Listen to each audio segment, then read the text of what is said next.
네, 안녕하세요. 예, 저는 그렉터의 김현수 부사장이라고 합니다. 제가 오늘 반갑습니다. 사실은 어저께 계속 지난주에 도쿄 출장 갔다가 어제 저녁 때 와서 오늘 아침에 왔는데 발표 자료가 출장 중에 보내드려가지고 너무 로우 파일을 보내드렸어요. 그래서 내용이 너무 길어서 조금 축약을 했고, 사실 여기 프린트 돼서 나간 자료는 저희 회사 내부 기밀 자료입니다. 그래서 파일로 제공은 좀 힘들 것 같고 어디 유출은 좀 말아주시기 바랍니다. 보내놓고 보니까 너무 딥한 내용이 많이 들어가 있어가지고 그래서 몇 개 슬라이드는 삭제를 했고요. 오늘 제가 이제 국책사업 수주에 대해서 말씀드리는데 저도 뭐 공공사업을 많이 기존에는 많이 해오진 않았었어요. 지난 한 30여 년간 주로 엔터프라이즈 쪽을 많이 해왔는데 제가 이걸 맡게 된 이유가 이 그렉터 회사에 들어오면서부터 시작을 했습니다. 저는 93년부터 계속 IBM BP사, 시스코에서 한 15년, 화웨이 중국 회사에서도 한 3년 그렇게 있으면서 글로벌 1위 기업 쪽에서만 일을 하다 보니까 대형 프로젝트, 민간 프로젝트, 금융, 그다음에 통신사 위주의 시장에서 많이 활동을 해왔습니다. 그러면서 여러 프로젝트를 하면서 이 2018년부터 2016년도에 창업된 이 그렉터라는 회사에 조인을 해서 이제 후배 사업에 저도 투자를 하고 이대주주로 들어와서 이제 제 사업처럼 하려고 들어와서 맨 처음에 여러 군데를 찾아다녔어요. 기존 고객들 KT, SKT, 뭐 농협 다 해서 딜은 주는데 저희가 창업 3년밖에 안 된 기업이 그 딜을 받을 수가 없는 거예요. 구매 규정상 뭐 7년 이상 돼야 되고 기록이 있어야지 1군 파트너로 등록이 되고 뭐 여러 제한 사항이 있어가지고 자꾸 앞에 대형 SI를 끼우고 계약을 하게 되고 이러더라고요. 그래서 맨 처음에 한 20억, 8억, 10억 뭐 이렇게 매출을 드라이브를 해보니까 생각보다 이 신생 벤처 업체가 민간 사업에서 뭔가 실적을 내는 건 굉장히 어려웠습니다. 그래서 그러면은 우리가 만든 플랫폼, 완성된 플랫폼을 가지고 갈 수 있는 데가 어딜까를 찾아봤더니 그때 마침 정부 정책이나 또 정부의 지원 사업이 활발하게 진행되고 있어서 공공사업에 들어가서 18년 매출 8억에서 작년 매출 96억, 마진은 거의 40% 이상 되는 굉장히 큰 공공 쪽으로만 소프트웨어로만 성장을 시켰고 또 내년에 이제 상장 계획까지 잡고 지금 진행 중에 있습니다. 그래서 아마 박성태 대표님께서 그런 부분 때문에 니네 성장을 어떻게 그렇게 했는지 공공에서 어떤 그런 성적을 올렸는지 노하우를 오픈하라 그랬는데 너무 파일을 날로 보내는 바람에 세게 오픈이 됐고요. 오늘 그 얘기를 하는 데 있어가지고 제가 처음에 공공에 접근했을 때의 워딩, 그다음에 전달했던 내용, 그 부분이 뭔지 전부 왜 잘했어? 어떻게 잘했어? 그러면은 전부 열심히 하잖아요. 여기 오신 분들 중에 열심히 안 하신 분들 없을 거예요. 진짜 열심히 뛰고 다 부지런히 뛰지만 그러면은 그 중에서도 먹는 놈이 있고 안 먹는 놈이 있는데 어떻게 되냐? 처음에 접근을 할 때의 방향성의 이슈가 조금 있었던 것 같습니다. 제가 그 부분에 대해서 왜 클라우드 기반의 디지털 플랫폼으로 접근을 했는지, 그다음에 왜 데이터 허브, 데이터의 연동 이런 부분에 주안을 해서 플랫폼을 가지고 공무원들한테 접근하고 공공기관에 접근했는지, 또 그 실제한 사례로 저희가 연간 한 7, 80억 올리고 있는 행안부 노후시설물 안전관리 부분을 어떻게 진행하고 있는지 그 부분에 대해서 하고 향후에 ESG 사업이나 자산관리 사업 쪽으로 진출을 어떻게 할 건지 그런 부분까지 하고 제가 그제 월화 27, 28일 날 시티테크 도쿄라는 행사를 MWC를 포기하고 갔어요. 근데 갔을 때 일본이 어떻게 바뀌고 있는지 우리를 어떻게 벤치마크 했는지를 많이 느꼈습니다. 그 부분에 대해서 한 장 정도 슬라이드를 어저께 바로 추가를 했습니다. 정부 사업에 클라우드 기반 디지털 플랫폼이 필요한 이유는 맨 처음에 제가 그렇게 떠들고 한 4, 5년간 떠들고 다녔는데도 막상 정리를 하려 했더니 정리가 안 돼서 뭐를 사용했냐? 요즘 한참 화두가 되고 있는 챗 GPT에 물어봤습니다. 물어보시면 아마 요 결과 그대로 나올 거예요. 그래서 약간 수정을 하고 내용을 검토했는데 정리를 되게 잘해주더라고요. 첫 번째, 왜 클라우드로 가니? 그러면 첫 번째 이슈는 확장성입니다. 기존에 정부의 레가시 시스템대로 가는, 가령 우리가 흔히 지금까지 알고 있는 IT 상식의 서버, OS, 어플리케이션, 데이터, DB 이렇게 구축을 했을 때 이 비용과, 그걸 온프라미스라 그러죠. 그거를 클라우드에 그냥 올렸을 때 이 비용, 또 어떻게 확장을 하느냐, 그 차이가, 클라우드를 쓰는 가장 큰 차이는 첫 번째는 확장성이라고 봤습니다. 두 번째는 접근성입니다. 대부분의 이제 재밌는 사례가 있는데 불이 여기에 많이 났어요. 그래서 스프링클러를 보통 다 꺼놔요. 왜? 스프링클러를 제어하는 거는 지하 1층의 기계실에 PC에 스카다로 연결된 부분에서 제어를 할 거예요. 그러면 그 스카다 시스템은 윈도우로 돼 있어요. 내가 핸드폰 들고 관리소장이 여기서 알람이 울리면 와가지고 봐요.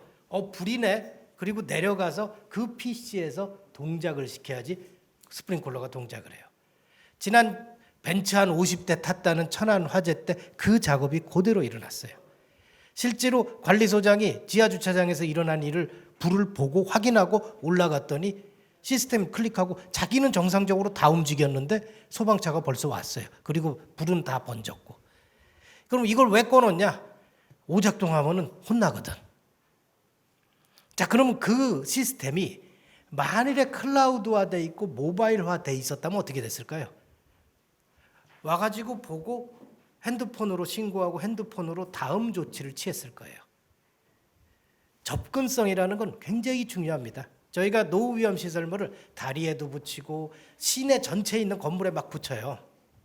알람이 떠요. 그러면 갔을 때 그 자리에서 뭔가 조치를 취해야 되는데 다시 들어와서 시스템 클릭하고 있으면 벌써 늦다는 거죠. 그래서 모바일화가 되고 클라우드화가 되고 접근성이 강조돼야 되고, 그러다 보니까 오픈이 되니까 그 보안에 대해서는 항상 이슈가 생기죠. 그래서 그 보안도 사실 온프라미스로 여기에 서버를 갖다 놓는 순간 공무원들의 책임이 뭐가 생깁니까? 보안 감사를 해야 되는 책임이 생깁니다. 대부분의 공무원들은 행정직입니다. 보안에 대해서 키사에서 나오거나 니아에서 나와서 뭔가를 물어봤을 때 대답도 못해요. 근데 고치긴 다 고쳐야 되고 업체 시켜야 돼. 근데 G클라우드에 KT, SKT, 네이버 이런 데서 구축해놓고 보안까지 완벽하게 해놓은 G클라우드 시스템으로 옮기고 거기에 보안 감사를 미리 받은, 인증을 받은 소프트웨어를 깔고 유저 관리가 돼 있으면 어떻게 될까요? 가지고 온 보고서 딱 내면 보안 감사가 끝나요. 왜? 이미 인증을 다 받았으니까. G클라우드를 만들어 놓고 파이낸스 클라우드를 만드는 이유 중에 또 가장 시스템을 도입하는 공무원들의 이유 중에 하나가 보안 감사 피하기 위해서도 있어요. 그리고 정부 시책이 그 당시에 아주 급하게 클라우드화를 해라. 동일한 시스템을 고른다 그러면 클라우드 시스템을 골라라라고 바뀌었죠. 거기에 맞춰서 저희는 네이티브 클라우드 어플을 만들었고 시스템을 만들었고 그거를 전달한 거죠. 좀 이따가 다음 페이지에서 네이티브와 그 아닌 거에 대한 차이점도 잠깐 설명드리겠습니다. 아무튼 처음에 제가 상수도를 가든 상수도 원격 검침을 가든 정부의 시스템을 가든 제일 주안점을 두고 접근한 거는 이제부터는 클라우드로 가셔야지 공무원 담당자분들이 편하다라는 거예요. 그리고 월가공으로 되니까 캐펙스로 예산 잡고 예산 승인 받는 작업도 최대한 줍니다. 오펙스로 처리가 되니까. 그래서 그런 부분에 대해서 강조를 하고 접근을 했었습니다. 두 번째로 접근한 부분은 데이터 공유에 대한 부분이었습니다. 저희가 정부의 어떤 시스템을 보다 보면은 너무나 재밌는 일들이 있어요. 데이터들이 사일로로 돼 있어요. 행안부 데이터는 행안부에만 쓰고, 기상청 데이터는 거기에서만 쓰고, 뭐 국토부 데이터는 국토부. 근데 시스템은 안전관리 치면 국토부도 나오고 과기부도 나오고 행안부도 나오고 다 나오거든요. 그다음에 또 하나 센서의 데이터의 문제예요. 저 바깥에 가로수에다가 물을 주는 센서에 AI로 자동으로 주도록 만들었다고 가정을 합시다. 비가 오거나 비가 10mm 이상 왔다. 물 줄 필요 없죠. 온도가 오늘처럼 영하 1도 이하로 떨어졌다. 물 주면 안 돼요. 그러면은 센서에다가 야, 네가 외부 기온을 체크를 해서 뭐 물을 주지 마, 이게 아니라 기상청 데이터에 따라서 물을 주지 마, 이 명령을 줄 수 있으면 내가 센서 구축을 안 해도 되고 내가 기상 데이터 측정을 안 해도 돼요. 이미 구축된 인증 데이터를 가져올 수 있는 거죠. 그러한 데이터를 가지고 오고 쓰는 게 원활히 돼 있어야지 정부 시스템이 제대로 도는 겁니다. 저희가 세이프티 플랫폼을 노후시설물 안전관리 뭐 이런 거를 설치를 하면서 이 건물의 기울기, 진동, 그다음에 위치 뭐 이런 것들은 다 재요. 원 센서에서. 근데 거기다가 지진 왔을 때 데미지 측정해 주세요. 태풍 왔을 때 강수량 대비 측정해 주세요. 여러 요구가 붙어요. 그러면 그 데이터는 어디서 가져오냐? 외부에서 가져와야죠. 그다음에 국가대진단 연계에 이 데이터를 통합해 주세요. 외부 데이터 저쪽 기관하고에 통합해 주세요. 요구사항이 나오는 거는 다 데이터 연계인데 그거 할 때마다 시스템끼리 가보면 업체가 다르고 시스템이 달라요. 그래서 저희가 만든 플랫폼이 그 데이터를 서로 주고받는데 그 주고받는 거를 네이티브 클라우드 형태로 만든 겁니다. 그게 무슨 말인가 하면 기존의 시스템은 우리가 흔히 하는 웹서버를 가정해 보죠. 하드웨어가 있고 OS가 있고 웹 어플리케이션이 있고 서비스가 있어요. 이렇게 있고 내 서버에서 그거를 관제해요. 근데 클라우드 쿠버네티스 기반으로 가면은 OS를 하는 마이크로 서비스, 뭐 DB를 하는 데이터를 저장하는 마이크로 서비스, 그 실제 인터페이스를 가는 API 게이트웨이 마이크로 서비스, 이런 마이크로 서비스 단위가 있어요. 그거를 내가 클라우드에서 이렇게 불러다가 쓰는 게 네이티브 클라우드 어플리케이션이에요. 그러다 보니까 결정적으로 데이터에 대한 공유가 기본이 되겠죠. 왜? 데이터는 이미 클라우드에 다 있으니까. 그래서 이 데이터 허브, 데이터 공유, 데이터 수집 이런 부분들이 굉장히 중요하게 생각이 되고 저희가 이런 거를 해결해 드릴 수 있다고 얘기하면은 실제 서비스를 도입하는 담당자들은 굉장히 좋아하죠. 야, 이게 따로 돈 안 들이고도 기상청 정보를 불러와, 지진 정보를 불러와, 불러올 수 있다. 야, 내가 따로 보고서 안 쓰고도 국가 대진단 시스템에 업로드가 돼, 할 수 있다. 그 부분이 중요하죠. 그래서 그런 부분에 대해서 같은 데이터 수집, 제가 전산을 시작하고 여태까지 한 일은 데이터를 어떻게 수집할지, 데이터를 어떻게 저장할지, 데이터를 어떻게 분석할지, 그거를 서비스에 어떻게 활용할지에 대해서밖에 안 했어요. ICT, AI, IoT를 하는데도 지금도 똑같아요. 어떻게 수집하고 어떻게 하느냐. 근데 그거를 어떻게 업무에 잘 적용하느냐. 그리고 그걸 어떻게 클라우드화해서 네이티브 클라우드 어플리케이션을 개발을 하느냐. 이 문제에 집중을 하고 접근을 했던 부분이 시기적으로 잘 맞아떨어진 것 같아요. 그래서 그 대표적인 사례가 시설물 안전관리 시스템이었습니다. 기존에 전국에 이 우리나라도 굉장히 발전을 빨리 하다 보니까 노후 건물이 생각보다 굉장히 많습니다. 전 세계적으로도 많아요. 일본도 대부분 다 노후 건물이더라고요. 새로 생긴 것도 많지만 이런 부분에 있어가지고는 또 붕괴 사고나 이런 게 심심찮게 일어나요. 그러면 그거를 사고를 막는다? 그 거짓말이에요. 미래에 일어날 일을 어떻게 예측을 해요? 그냥 정확도를 계산할 뿐이고 사고가 난 뒤에 스탠다드 오브 프로시저라고 그 다음 재난 대응 매뉴얼이 어떻게 움직이느냐를 잘 만드는 시스템이 있어야지 정상이죠. 그래서 재난 협력 시스템과 통합 관제가 필요하고 사전 대응으로는 공무원이 할 수 있는 일은 건물에 대한 긴급 안전 진단이 업무가 끝입니다. 그래서 그런 부분에까지도 신경을 써서 실제 구로구에서 2016년에 그 시범 사업을 하고 19년에 시범 사업을 하고 실제 행안부에 노후위험 시설물 시스템을 처음으로 6개 지자체에 구축을 했었어요. 그리고 계속 매년 7개, 8개 확산을 해서 지금 한 30개 정도의 그 레퍼런스를 가지고 가고 있습니다. 구로구, 은평구, 동대문구, 용산구, 고양시, 군산시, 인천시, 포항시, 인제군, 의정부, 청주, 구미, 성남 해가지고 동일한 시스템으로 방금 말했던 멀티 센서의 데이터 수집을 하고 데이터 분석을 하고 기관 간 데이터 연계를 해가지고 서비스를 만들었더니 그 다음 나온 말이 뭘까요? 난리가 났죠. 왜 니네만 다 먹어? 특히 센서 업체들이. 어이씨, 내가 400만 원짜리 센서 잘 만들어놨는데 이 새끼들이 140만 원 가지고 먹었어. 이거예요. 그래서 근데 사실은 우리는 다 비딩 들어가서 이긴 거예요. 실제로 그 제안을 가서 제안 평가를 해보면은 데이터 연계돼? 그럼 안 돼요. 니네 네이티브 클라우드로 만들었어? 아니에요. 왜? 센서 업체들은 소프트웨어 업체에 그 네이티브 클라우드 형태의 개발하는 거를 잘 못해요. 왜냐하면 걔들은 하드웨어를 잘 만드는 애들이니까. 그 정부 정책이 되게 재밌는 게 또 그런 업체들을 지원하라고 데이터 바우처, 소프트웨어 바우처 사업을 하면서 하드웨어 업체한테 소프트웨어랑 합쳐라. 니네 그렇게 합쳐서 내라 이렇게 해놨는데 금액이 작아요. 서로 금액이 안 맞아요. 그런 것도 있고 디지털 전환을 해라 이러면서 실제로 지치면은 옛날 개발 툴로 개발한 RFP가 표준 RFP로 나와요.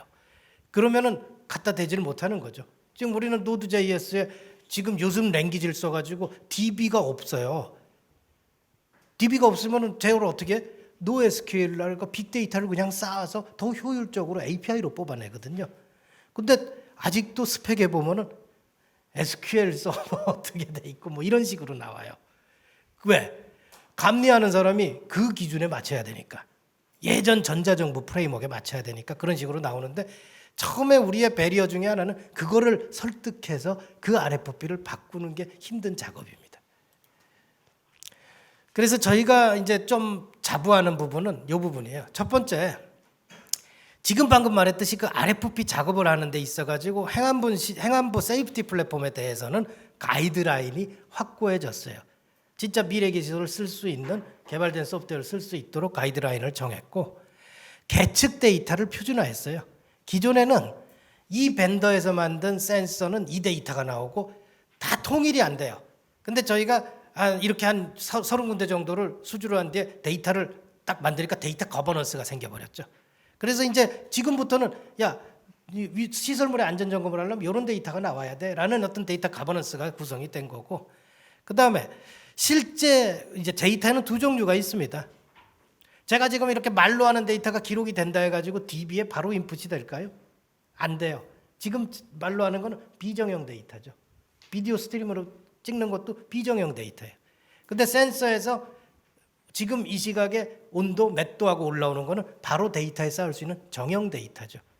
비정형 데이터를 정형 데이터로 만드는 작업이 데이터 리파이닝이나 정렬 뭐 이런 식으로 말합니다. 지금은 저희가 기존에 공무원들이 수작업했던 데이터도 많이 정렬화를 했어요. 그 부분이 또 하나의 성공 요소 중에 하나고요. 그다음에 이제 행안부에서는 관신주의 경계 심각으로 이벤트를 만들어라. 그게 무슨 말이냐? 막 중구난방이야. 태풍이 올 때도 우리가 태풍이 몇 등급이야, 뭐냐 이 기준이 없으면은 세, 안 세 이걸로 판단하잖아요. 이 건물이 얼마나 위험해? 많이 위험해.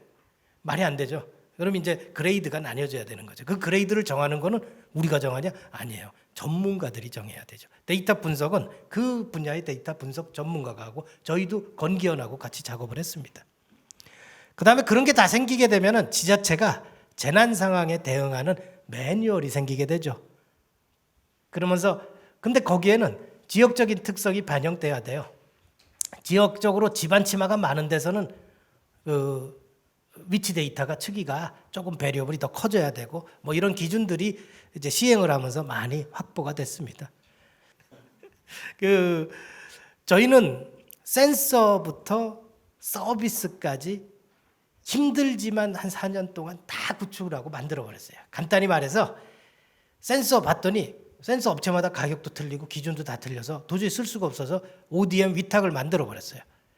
그리고 빅데이터 AI 하는 소프트웨어는 우리가 개발했으니까 서버는 우리가 했고 표시하는 부분도 요구사항이 되게 많아서 3D 맵 디지털 트윈 베이스로 만들어 버렸어요. 원래 만들고 한 20억 팔아야 되는데 그냥 1억 5천에 냈어요. 여러 군데 더 팔자 생각하고 그 다음에 관리 유지 보수를 하는 사람들을 위해서 앱을 코드화 해가지고 다 만들어서 관리 유지 보수를 할 수 있도록 만들어 버렸습니다. 이렇게 해서 턴키로 설치부터 서비스까지 같이 진행을 하다 보니까 맨 처음에는 너무너무 힘들었어요. 인원 제가 처음 조인했을 때 개발자 8명이 끝이었어요.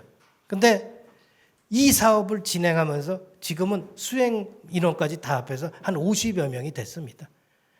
근데도 불구하고 한 6개 진행하면은 못해요. 더 이상 확장을 힘들 정도로.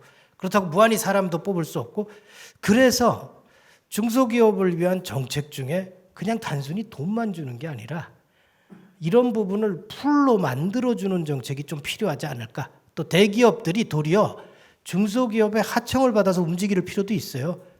솔직히 제가 이제 KT 친하니까 가가지고 농담적으로 그러는데 야 니네 놀고 있는 사람이 12,000명인데 우리 거나 하지. 근데 계약이 안 돼. 왜? 우리 밑으로 계약을 못 하거든. 하고 싶어. 왜? 솔직히 SKT, KT, 삼성 가보면은 9대 10에 옛날엔 7대 3이었어요. 일하는 사람 3, 노는 사람 7. 요즘은 9대 1이에요. 일하는 사람 1이 나머지 90을 끌고 가요. 그래서 그런 부분에 대해서는 한번 좀 유연성 있게 뭔가 하는 제도도 필요할 것 같다. 저희가 지금 아직 말씀 안 드린 부분 중에 대표적인 게 왜 그럼 니네가 이걸 많이 먹었어야 했을 때 첫 번째는 정부의 대기업 참여 제한이었습니다. 만일에 참여 제한이 없었으면 10억, 20억짜리에 SK, CNC, LG, CNS, 쌍용 이런 데들이 들어와서 다 아도 쳤을 거예요. 그러나 그런 제한이 있었기 때문에 우리는 우리만한 사이즈하고 경쟁을 했기 때문에 수주를 할 수가 있었습니다. 센서 저희가 직접 다 만들었고요. 고객 요구사항을 할 때마다 계속 업그레이드를 하고 있습니다. 그리고 고객이 금천구에서는 재밌는 것도 했어요. 우수관이 자꾸 그 쓰레기로 막혀요. 특히 금천 우시장 앞에 그 소 부산물들이 막 떠내려오고 하니까 그래서 자동으로 저 우수 하수구에 고무덮개를 자동으로 설치하는 보도블록도 해봤어요. 지금도 돌고 있습니다. 그리고 그거를 전기를 넣기 힘드니까 태양광으로 위에 배터리 넣어서 자동으로 동작하게 했는데 문제가 생겼죠. 겨울에 측정을 했더니 잘 될 걸로 생각했는데 여름이 되니까 가로수가 너무 우거져 가지고 햇빛이 안 들어와요. 그래서 여러 시행착오도 겪었고요. 그때 중요한 게 비가 왔는데 요즘에 비는 국지성으로 오기 때문에 여기에서 재야 돼요. 그래서 침수 데이터를 바로 재가지고 확인해 달라는 요청이 있어서 침수계도 연결을 하고 그러고 있습니다. 그래서 이렇게 연결을 할 때 데이터의 표준안들을 많이 가지고 가고 있습니다. 그리고 이거는 저희 이제 특허받은 노하우 중에 하나인데 어떤 디바이스가 와도 데이터를 수집하고 저장할 수 있도록 아이콘화 시켜버렸습니다. 그래서 이게 DFM이라고 저희 핵심 기술이고요.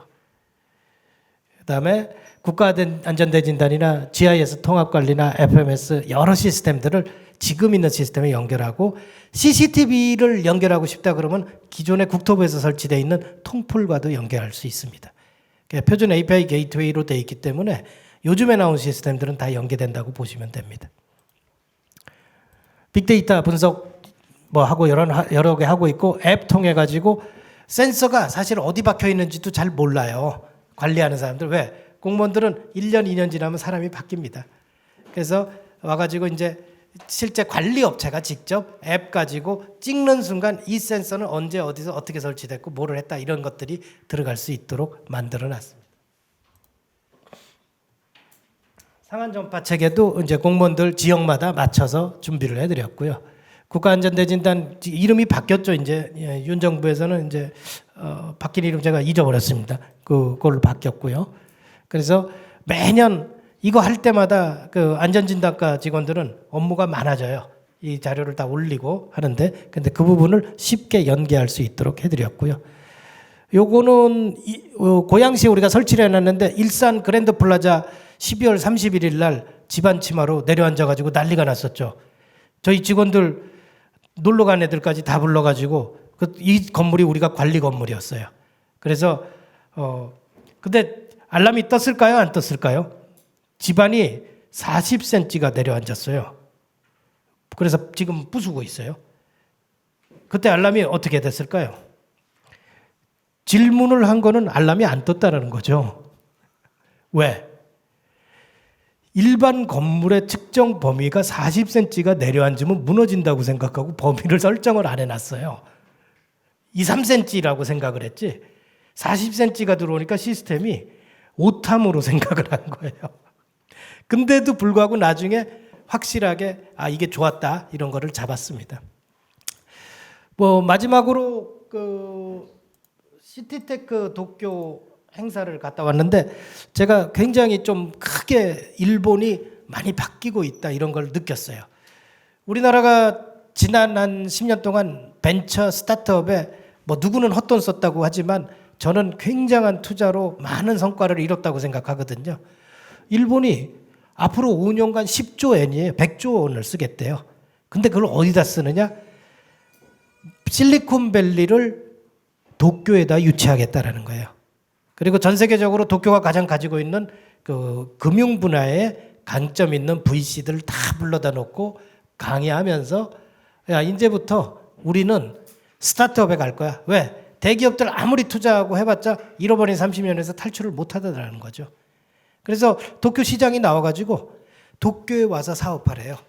그거 그저께 발표하는데 되게 무서웠습니다. 왜? 거기서 사업하면 살 집, 일할 곳, 자금, VC 그리고 10년간 퍼블릭 프라이빗 코퍼레이션에 10배 예산을 쓰겠대요. 요거는 도쿄 시장 슬라이드를 그냥 사진으로 찍었어요. 그 굉장히 똘똘한 아줌마더라고요. 근데 너무 말도 잘하고 굉장히 설득력 있게 얘기해서 나 순간적으로 저도 야, 이럴 거면 여기 분사 만들어가지고 여기서 사업하면 되게 좋지 않을까 하는 생각이 확 들더라고요.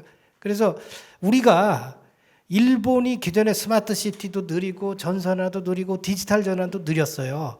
근데 스타트업들이 이렇게 생기기 시작하면 제가 볼 때는 많은 변화가 있을 거라고 생각이 들더라고요. 그래서 그런 부분에 있어가지고는 야 우리도 좀 더 스타트업을 위한 투자나 벤처를 위한 투자 이런 것들이 더 진행돼야 되겠다. 이런 거를 많이 느끼고 어저께 3.1절 날 귀국을 했습니다. 여기까지 제가 준비한 세션 마치도록 하겠습니다. 고맙습니다. 안녕하십니까. 지금부터 2023 정부 중소기업 지원대책 현황과 문제점 개선 방안에 대한 세미나를 시작하도록 하겠습니다. 저는 세미나 일부 사회를 맡게 된 시사뉴스 수도권 일부 편집국장 강민재입니다. 세미나에 앞서 먼저 국민 의례가 있겠습니다. 모두 일어서서 단상의 국기를 향해 주시기 바랍니다.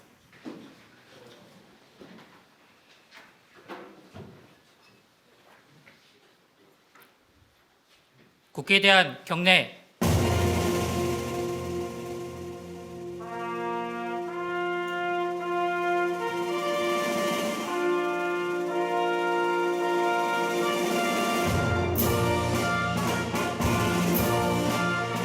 나는 자랑스러운 태극기 앞에 자유롭고 정의로운 대한민국의 무궁한 영광을 위하여 충성을 다할 것을 굳게 다짐합니다.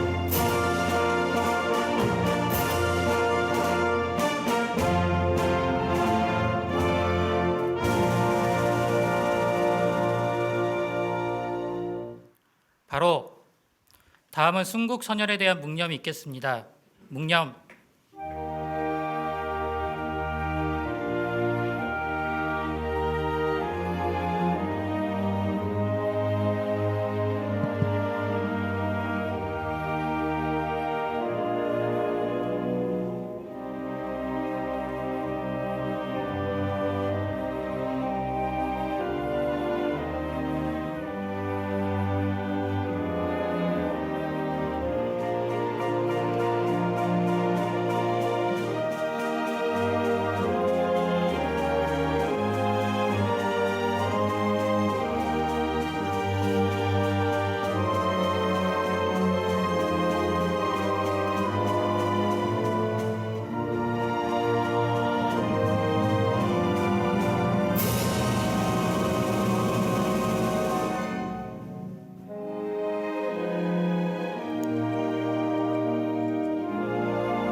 바로 애국가는 생략토록 하겠습니다. 모두 자리에 앉아 주십시오.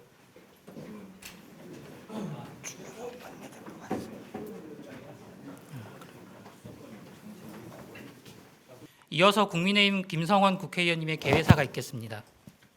제가 초선 때는 정무위에서 있었고, 그리고 재선 때 전반기에는 환경노동위원회에 있었고, 지금은 산업위에 있습니다. 그렇게 있다 보니까 이 중소기업의 중요성, 이것에 대해서 다시 한번 느끼고 또 생각하게 되는 그런 위원회 활동을 하고 있습니다. 우리 헌법 123조 3항에 보면은 중소기업을 보호하고 육성해야 하는 그런 국가의 의무를 명시를 하고 있습니다. 헌법에 중소기업에 대한 보호, 육성을 위한 이 조항이 담긴 것은 그만큼 중소기업의 역할이 중요하다는 것을 의미하고 있다고 이렇게 생각을 하고 있습니다. 아시다시피 중소기업 자체가 저는 우리 대한민국의 그 경제라고 생각을 하고 있습니다. 중소기업이 잘 돼야 대한민국 경제가 잘 되는 거고, 중소기업이 힘들면은 대한민국 경제가 그만큼 힘든 상황입니다. 지금의 현실은 중소기업에 아주 녹록지 않은 그런 상황인 것도 저희가 잘 알고 있습니다. 이때 정부의 역할이 무엇이고 또 앞으로 어떻게 해야지 되는 건지 이런 점에 좀 착안해서 저희가 좀 오늘 토론회를 좀 준비하게 됐습니다. 오늘 주제 발표 우리 중기부의 박종찬 국장님께서 이렇게 참석해 주셔가지고 윤석열 정부에서 이 디지털 경제 시대 또 미래를 만드는 글로벌 창업 대국이라는 그런 주제를 가지고 많은 분들께 지금 현재 윤석열 정부의 중소기업 정책에 대해서 자세하게 좀 설명을 드릴 겁니다. 이 주제 발표를 들으시고 실제 현장에서의 느끼는 그런 애로점, 또 실제 중소기업이 도움이 되고 또 함께 나갈 수 있는 그런 방안에 대해서 여러 토론자들께서 말씀을 주신다고 하면은 정부 정책에 그것이 반영되게끔 해서 여기 계신 모든 중소기업인들이 다 함께 잘 살 수 있어갖고 우리 창업 대국을 만드는데 일조를 하겠다는 그런 말씀을 드리도록 하겠습니다. 오늘 토론회가 우리 중소기업의 어떤 혁신과 또 성장의 그런 계기가 되기를 바라겠습니다. 감사합니다.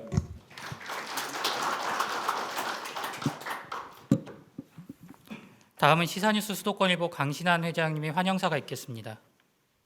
히든기업 경영 전략 그 연구소 이제 지금 오늘 하고 있는 그 회사 이름이 그렇습니다. 저희들이 그래서 현재는 한 70개 그 기업이 저희 회사하고 같이 이렇게 동거를 하면서 열심히 지금 하고 있습니다.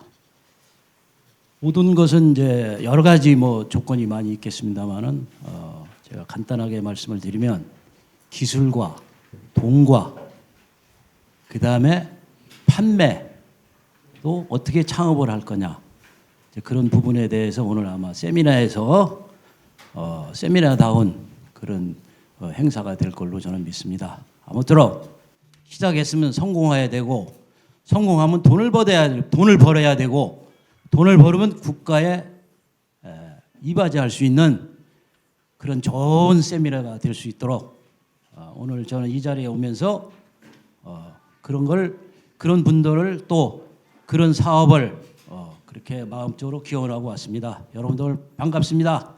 꼭 성공하십시오. 감사합니다. 다음은 주호영 국민의힘 원내대표님의 축사가 있겠습니다. 우리 오늘 이 주최하시는 김성원 의원님은 3년 전에 저하고 원내대표 수석 부대표로서 각별한 관계로 호흡을 맞추었던 그런 관계입니다. 오늘 보니까 이 중소기업에 관한 세미나를 개최하는데 제가 축사를 미리 보냈습니다마는 그 중에 핵심적인 내용만 제가 읽는 걸로 대신하도록 그렇게 하겠습니다. 지난 2020년 기준 중소벤처기업부가 집계한 우리나라 중소기업의 숫자는 720만 개로 전체 기업의 99.9%이며 1,750만 명의 근로자가 종사하고 있다고 합니다. 국내 산업 구조에서 중소기업의 비중이 커지고 있는 만큼 국가 차원의 지원도 많이 늘어났습니다. 중소벤처기업부가 제공하고 있는 중소기업 지원사업 현황 데이터를 분석해 보면 정부와 지자체는 2018년부터 매년 평균 1,500개 이상의 사업을 지원해 왔습니다. 하지만 중소기업은 지원 사업을 제대로 활용하지 못하고 있습니다. 실제 중소기업연구원의 조사 결과 중소기업 종사자의 절반 이상이 지원 사업 존재 자체를 모른다고 응답했으며 회사 규모가 작을수록 지원 정책의 인지도는 더 낮은 것으로 드러났습니다. 일각에서는 정부 부처별 지원 업무의 중복으로 기업 특성에 맞는 하나의 사업을 찾기가 어려웠다고 지적하면서 효율적인 사업 관리 체계가 필요하다고 강조했습니다. 그런 의미에서 오늘 이 토론회는 매우 시의적절합니다. 올해 정부가 지역 중소기업을 국가 경제 성장 주역으로 육성하겠다고 발표한 만큼 중소기업 지원 정책을 종합적으로 검토하고 중복되는 지원과 예산 투입을 줄일 수 있는 실질적인 대책이 마련돼야 합니다. 오늘 준비해 주신 김성원 의원님 또 같이 해주신 수도권일보 강신한 회장님 노고에 감사드리면서 뜻깊고 실질적인 해결 방법이 나오는 유익한 토론회가 되기를 기대합니다. 축하합니다. 다음으로 최영희 국회의원님의 축사가 있겠습니다. 네, 안녕하십니까. 저는 방금 소개받은 국민의힘 국회의원 최영희입니다. 먼저 중소기업 지원 대책에 대한 논의하고 더 나은 환경을 도모하기 위해 토론회가 열리게 된 것을 매우 뜻깊게 생각한다는 말씀을 드립니다. 아울러 오늘 행사 준비를 위해 써주신 우리 김성원 의원님 그리고 강신한 회장님을 비롯한 시사뉴스 수도권 일보 관계자 여러분들께 노고에 깊은 감사를 드립니다. 어느덧 추위가 한결 가시고 봄이 오고 있는 것 같습니다. 하지만 우리 중소기업들은 코로나19를 겪어내면서 대출이 늘어난 가운데 급격한 금리 인상까지 겹쳐 아직도 추운 경제 한파에 시달리고 있는 듯 보입니다. 모두 아시다시피 중소기업은 대한민국 경제의 근간이나 다름없습니다. 중소기업이 살아나기 위해서는 규제 개선, 해외 진출 지원 등 많은 대책이 존재할 것이지만 가장 중요한 것은 일시적인 관심이 아닌 지속적인 방안 마련과 지원이 아닐까 생각을 합니다. 올해 중소기업계는 어떠한 어려움도 굳은 의지로 이겨낼 수 있다는 뜻을 가진 금속 위계를 올해의 사자성어로 정했다고 합니다. 오늘 이 토론에서 중소기업의 어려움을 타파하고 현재의 어려움을 이겨낼 실질적인 대책이 나올 수 있기를 기대하겠습니다. 참석해 주신 각 분야의 전문자께 정말 감사의 말씀을 드리고 최선의 대책이 도출될 수 있도록 다양한 고견과 식견을 나누어 주셨으면 감사하겠습니다. 다시 한번 오늘 토론회 개최를 축하드리면서 저도 김성원 의원님과 함께 국회 차원에서 중소기업 발전을 위한 최선의 노력을 다하도록 하겠습니다. 참석해 주신 모든 분들 앞날의 축복과 행운이 가득하시기를 기원하겠습니다. 감사합니다. 모두 바쁘신 관계로 정진석 국민의힘 비대위원장님, 이영 중기벤처부 장관님의 축사는 자료집으로 대체하도록 하고 이상으로 일부 행사를 마치겠습니다. 이 세미나 사회를 보게 된 시선뉴스 대표이자 히든기업연구소 2월 1일 날 발족을 했는데 그 소장을 맡고 있는 박성태라고 합니다. 시선뉴스와 수도권 일보는 지난 2년 6개월 동안에 아시다시피 한 130여 개 중소기업을 취재 보도를 했고 그 과정에서 이들 중소기업, 벤처기업, 스타트업들을 대상으로 이들 기업들의 대외 경쟁력과 미래 경쟁력을 향상시키자. 그래서 지난 2월 1일자로 시사뉴스 수도권 일보 부설 기관으로 히든기업 경영전략연구소를 발족을 했습니다. 제가 알기로 언론사 부설 중소기업 부설 연구소는 국내 최초이자 세계 최초일 수도 있습니다. 언론사가 직접 설립한. 그래서 본 연구소는 어떤 수익 목적이 중요한 게 아니고 중소기업들이 마음 놓고 이 연구소에서 뛰어다니면서 내 기술, 그거를 향상시키고자 하는 플랫폼을 만들고자 해서 이걸 만들었고요. 여러 번 강조를 드렸지만 아까 특강 때 나왔던 굉장히 중요한 얘기. 우리 중소기업이 대기업체한테 거꾸로 협업하자. 야, 니네 하청 줄게. 라는 그런 시대가 꼭 오기를 저희 연구소가 추진을 할 겁니다. 이렇게 하고 제1주제로 중소벤처기업부의 박종찬 국장님이 나오셔서 주제 발표를 하고 그에 대한 토론회를 가지도록 하겠습니다. 중소벤처기업부 박종찬 국장을 모십니다. 예, 조금 전에 소개받은 중소벤처기업부 중소기업 정책관입니다. 오늘 매우 뜻깊은 자리에 발제를 하게 돼서 진심으로 기쁘게 생각하고 있습니다.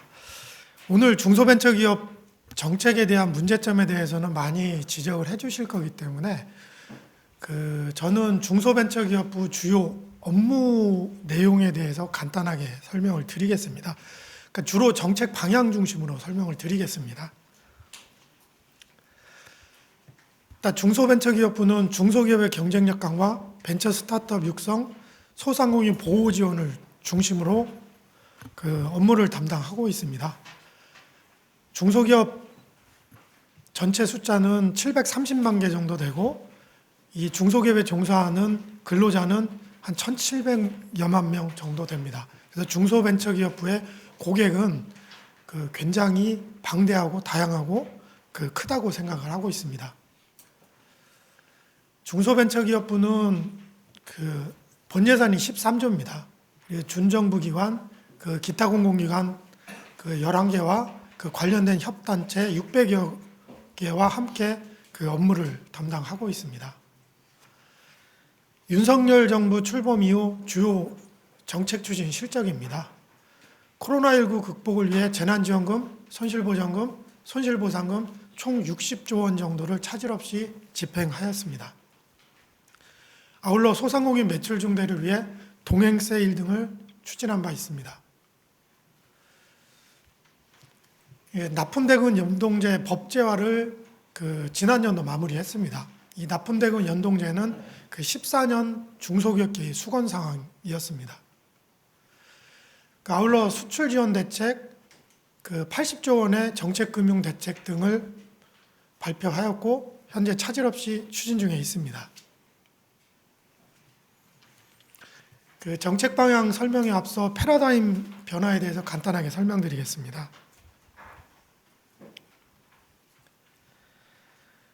일단 잘 아시다시피 대한민국은 세계에서 유례없는 경제 성장을 달성한 나라입니다. 10대 경제대국으로 성장한 이면에는 대기업이 상당히 주도적인 역할을 한 게 주지의 사실입니다. 하지만 이런 패러다임이 최근에는 좀 바뀌고 있습니다. CES 혁신상 수상 제품을 보더라도 2010년에는 벤처 스타트업이 없었습니다. 근데 10년이 지난 2022년에는 절반 이상인 87개가 벤처 스타트업입니다. 그리고 벤처 천억 기업의 위상을 보더라도 고용은 1위, 매출은 재계 서열로 보면 3위 정도의 위상을 차지하고 있습니다. 다음에 패러다임 전환은 디지털 경제로 굉장히 급속하게 진행을 하고 있다는 겁니다. 1980년대 디지털 기업을 보면 세계 시총 상위 10개 중에 IBM 하나밖에 없었습니다. 20년이 지난 2000년대에도 2개 정도밖에 안 됐고요. 2021년 기준으로 보면 디지털 기업이 아닌 기업을 찾기가 어려울 정도로 디지털 경제로 굉장히 빠르게 전환 중에 있습니다. 아이러니컬하게도 코로나19 극복 과정에 이러한 디지털 경제로의 전환은 훨씬 더 강력하고 빠르게 진행되고 있다는 게 전문가 분들의 판단입니다.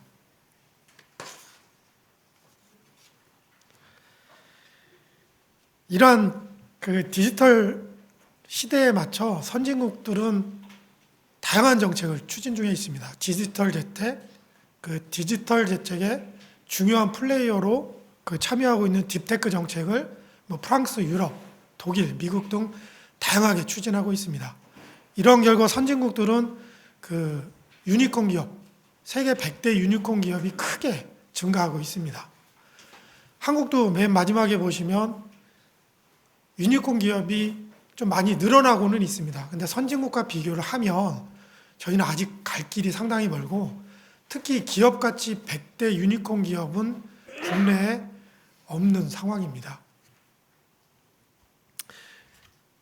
이렇기 때문에 우리는 그 추격자로서 격차를 줄이기 위해서 더욱더 노력을 해야 되는 그러한 현실입니다. 윤석열 정부 2023년도 주요 정책 추진 방향입니다. 조금 전에 말씀드렸듯이 그 중소벤처 스타트업이 일단 핵심 경제 주체로 등장했고, 디지털 격차를 상당히 줄여야 되는 상황입니다. 이러한 그 이러한 그 당면 현황과 위기 돌파를 위해서 그 윤석열 정부는 글로벌 창업 대국이 이 두 개의 과제를 해결할 수 있는 한 축으로 보고 있습니다. 그 최근에 그 대통령님께서도 그 수출 전략 회의 등을 통해서 말씀하신 바 있지만, 그 위기 극복과 그 미래 신성장 동력 창출을 위해서 수출 강국이 한 축이고, 또 한 축이 글로벌 창업 대국이라고 말씀하신 바 있습니다. 다만 그 글로벌 창업 대국이 소위 말하는 스타트업만 말씀드리는 그러한 방향이 아닙니다. 일단 스타트업 벤처가 디지털 경제를 선도하는 나라, 그 기술력 있는 중소기업이 글로벌 시장으로 뻗어나가는 나라, 그리고 승자 독식을 넘어 함께 도약하는 소상공인이 있는 나라, 이러한 나라를 뜻하기 때문에 이러한 목표 달성을 위해서 그 중소벤처기업부는 최선의 노력을 다하겠습니다. 이러한 목표 달성을 위한 세부 과제를 설명드리도록 하겠습니다. 일단 말씀드렸듯이 글로벌 창업대국 실현을 위해서 가장 중요한 주체는 스타트업과 벤처입니다.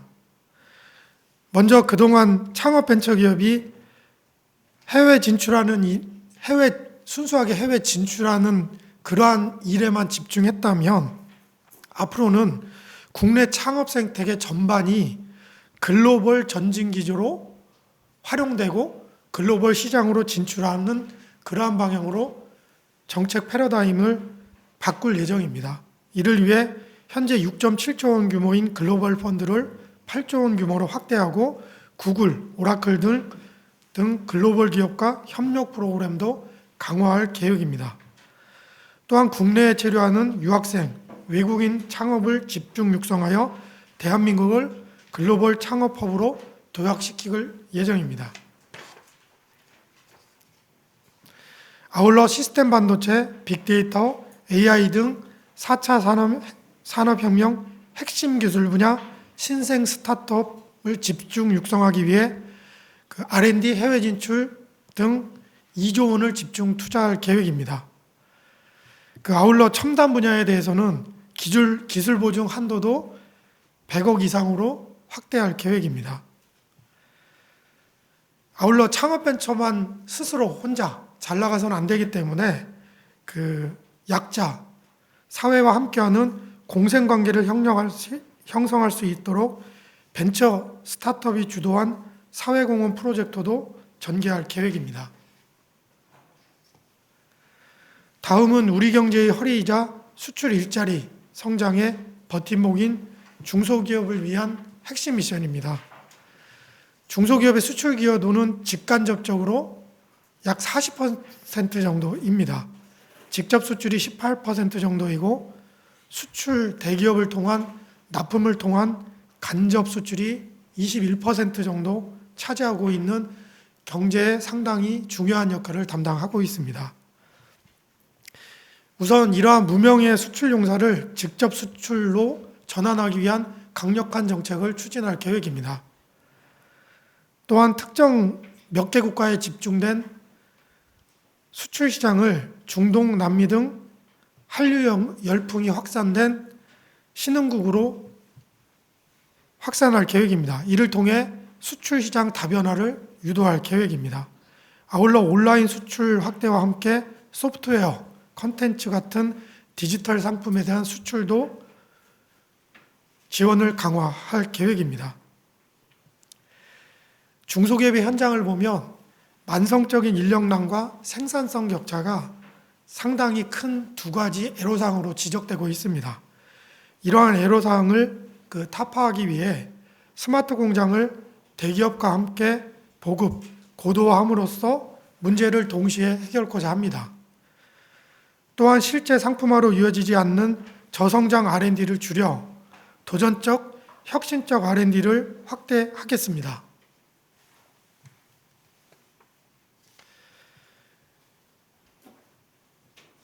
아울러 아까 말씀드린 업계의 염원과 여야 그리고 관계부처의 호응에 맞물려 14년 수건인 납품대금 연동제가 본격적으로 금년에 시행할 계획입니다. 이 납품대금 연동제 적용 대상이 되는 원청 기업이 12만 개 정도 됩니다. 이 원청 기업들이 납품대금 연동제를 본격적으로 도입 시행할 수 있도록 지원본부를 설치해서 강력하게 도입을 독려할 계획입니다.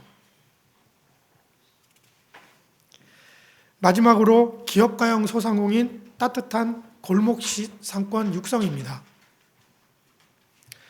소상공인을 더 이상 보호 대상이 아닌 혁신하는 기업가형 소상공인으로 전환토록 할 예정입니다. 아울러 1, 3, 놀이가 함께하는 지역별 소상공인 혁신 허브도 조성토록 할 계획입니다. 소상공인 온라인 매출 확대를 위해서는 10만 명의 이커머스 전문 인력을 양성토록 할 계획입니다. 아울러 7천여 개의 스마트 상점 공방도 육성할 계획입니다. 아울러 소상공인들의 매출 증대를 위해 봄, 가을, 겨울 동행축제도 릴레이로 개최할 계획입니다. 또한 스타벅스와 경동시장 스토어 입점, KT의 시장 화재 감시 시스템 도입 등을 통해 상생도 활성화할 계획입니다. 마지막으로는 위기 극복과 규제 여파도 강력하게 추진할 계획입니다.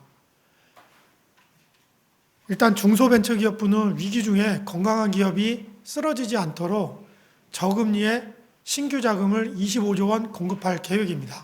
아울러 한시적으로 보증료도 인하할 계획입니다. 아울러 금융이랑 50조 원의 혁신금융도 공급할 계획으로 있어 차질 없이 집행토록 하겠습니다.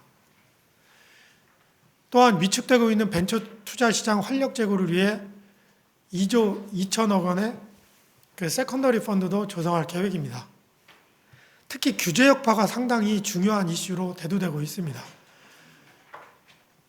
아까 모두에도 말씀드렸듯이 100대 유니콘 기업이 국내에는 없습니다. 근데 더 중요한 것은 100대 유니콘 기업 중에 국내에서는 절반 이상이 불법입니다. 이러한 규제가 상당히 복잡 다양하게 얽혀 있기 때문에 이게 사실상 중소벤처기업 혼자 이런 규제를 뽀개기 상당히 어렵기 때문에 관계부처 합동으로 규제 뽀개기 작업을 강력하게 추진할 계획이고, 이 규제를 뽀개는 데는 상당히 시간이 걸리기 때문에 일단은 글로벌 혁신 특구를 도입할 계획입니다. 이 글로벌 혁신 특구는 글로벌 수준의 규제 완화를 지향하고 여기에서 창업이 됐든 업무를 하게 될 경우에는 실증한 다음에 바로 글로벌 시장에 진출할 수 있는 규제가 상당히 회피되는 특구를 지향하고 있습니다. 올해 내에 최소 1개 이상 글로벌 혁신 특구가 지정되는 그러한 방향으로 차질 없이 준비되고 있습니다. 이상 중소벤처기업부 핵심 미션에 대해서 간략하게 설명드렸고, 하나로 강력한 정책 원팀 구축으로 보고드린 핵심 미션을 끝까지 완수할 수 있도록 최선의 노력을 다하겠습니다. 감사합니다.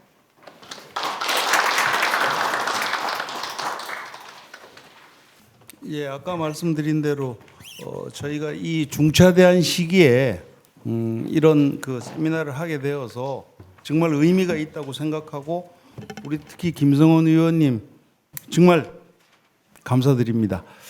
자, 이제 주제 발표자 박종찬 국장 정책관님이 말씀하신 대로 제가 메모를 어떻게 했냐면 정말 중소벤처기업부가 계획한 대로 구상한 대로 꼭 좀 되면 좋겠다, 해줬으면 좋겠다라고 메모를 했어요.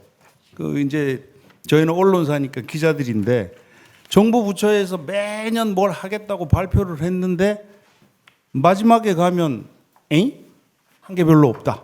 이런 결론이 계속 나오기 때문에 지금 굉장히 좋은 얘기들을 해주셨는데 그 얘기가 꼭 좀 계획대로 구상한 대로 되면 좋겠다.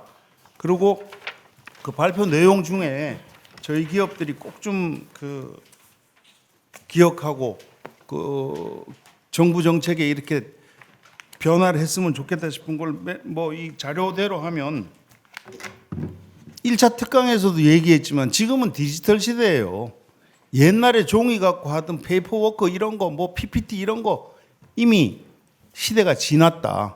디지털 경제 시대로 전환하는데 때마침 중기부에서 그런 어떤 그 정책 슬로건을 가지고 정책 변화를 하겠다 그러니까 그건 굉장히 좋은 거고 맨 마지막에 덩어리 규제를 한꺼번에 해결하겠다.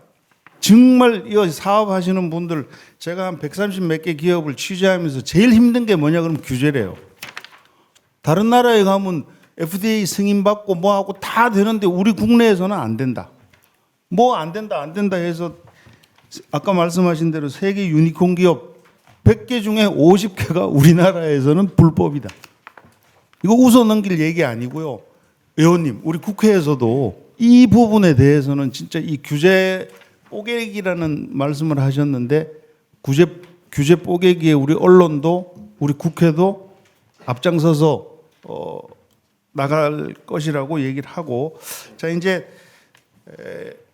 토론을 시작할 텐데요. 저희가 아무래도 이제 이 세미나 시간이 조금 한정이 되어 있다 보니까 우리 토론자분들이 참 많은 자료들을 준비를 해주셨는데 안타깝게도 토론자분들에게 발표 시간을 5분, 좀 길면 2분 정도 더 드린다. 그래서 한 5분에서 7분 정도로 토론을 해 주시고요. 제가 6분 한 30초 지나면 그만하세요. 그러고 사인이 아니고 그냥 마이크로 그만하세요. 그렇게 얘기할 거니까 시간 조절 잘 하시고 제1 주제 토론에 나서는 대전 한밭대학 임종태 교수님을 소개하겠습니다. 예, 안녕하십니까?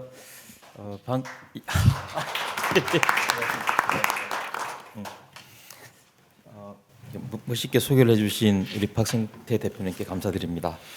저는 지금 이제 한밭대학교에서 그 학생들을 가르치면서 실은 학교에 간 지가 2년 반 정도 됐습니다.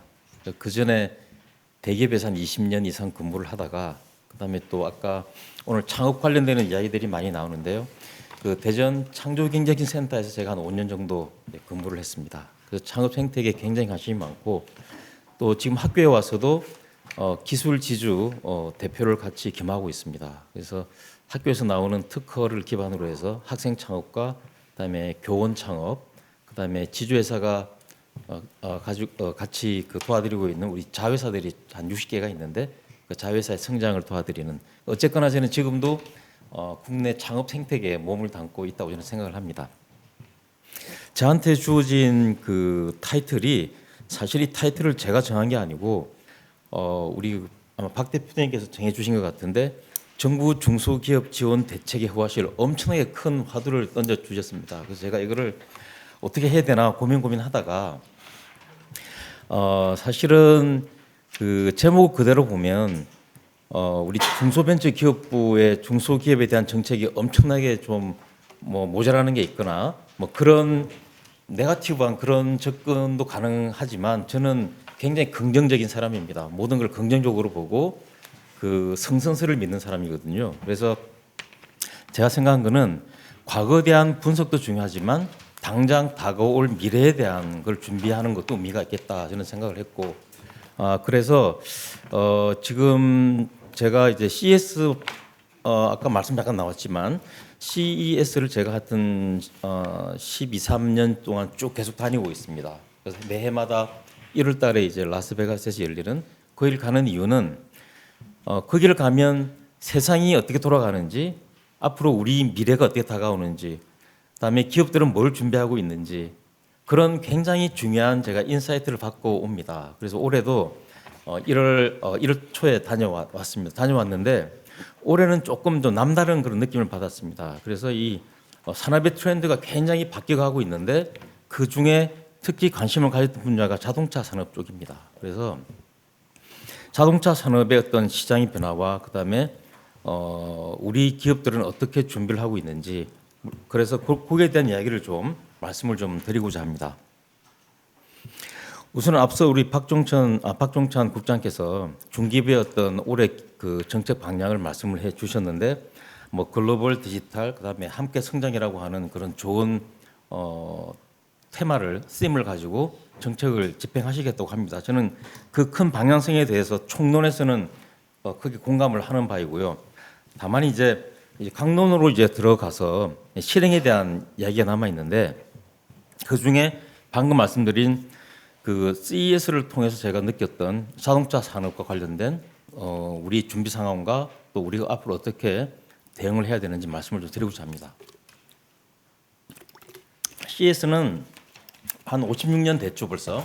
그래서 우리가 TV와 냉장고 이런 전시를 시작을 했습니다. 한 지난 40년 동안, 그러니까 1967년부터 40년 동안은 TV, 냉장고가 이제 가전이 중심됐던 그런 전시회였고요. 그러다가 2007년도에 아주 큰 변화가 생기는 디바이스가 등장을 합니다. 스마트폰이 이제 아이폰을 통해서 등장을 하는데, 그 등장을 하면서 한 또 15년 정도는 스마트폰을 중심으로 한 산업 생태계가 세계 경제를 끌어갑니다.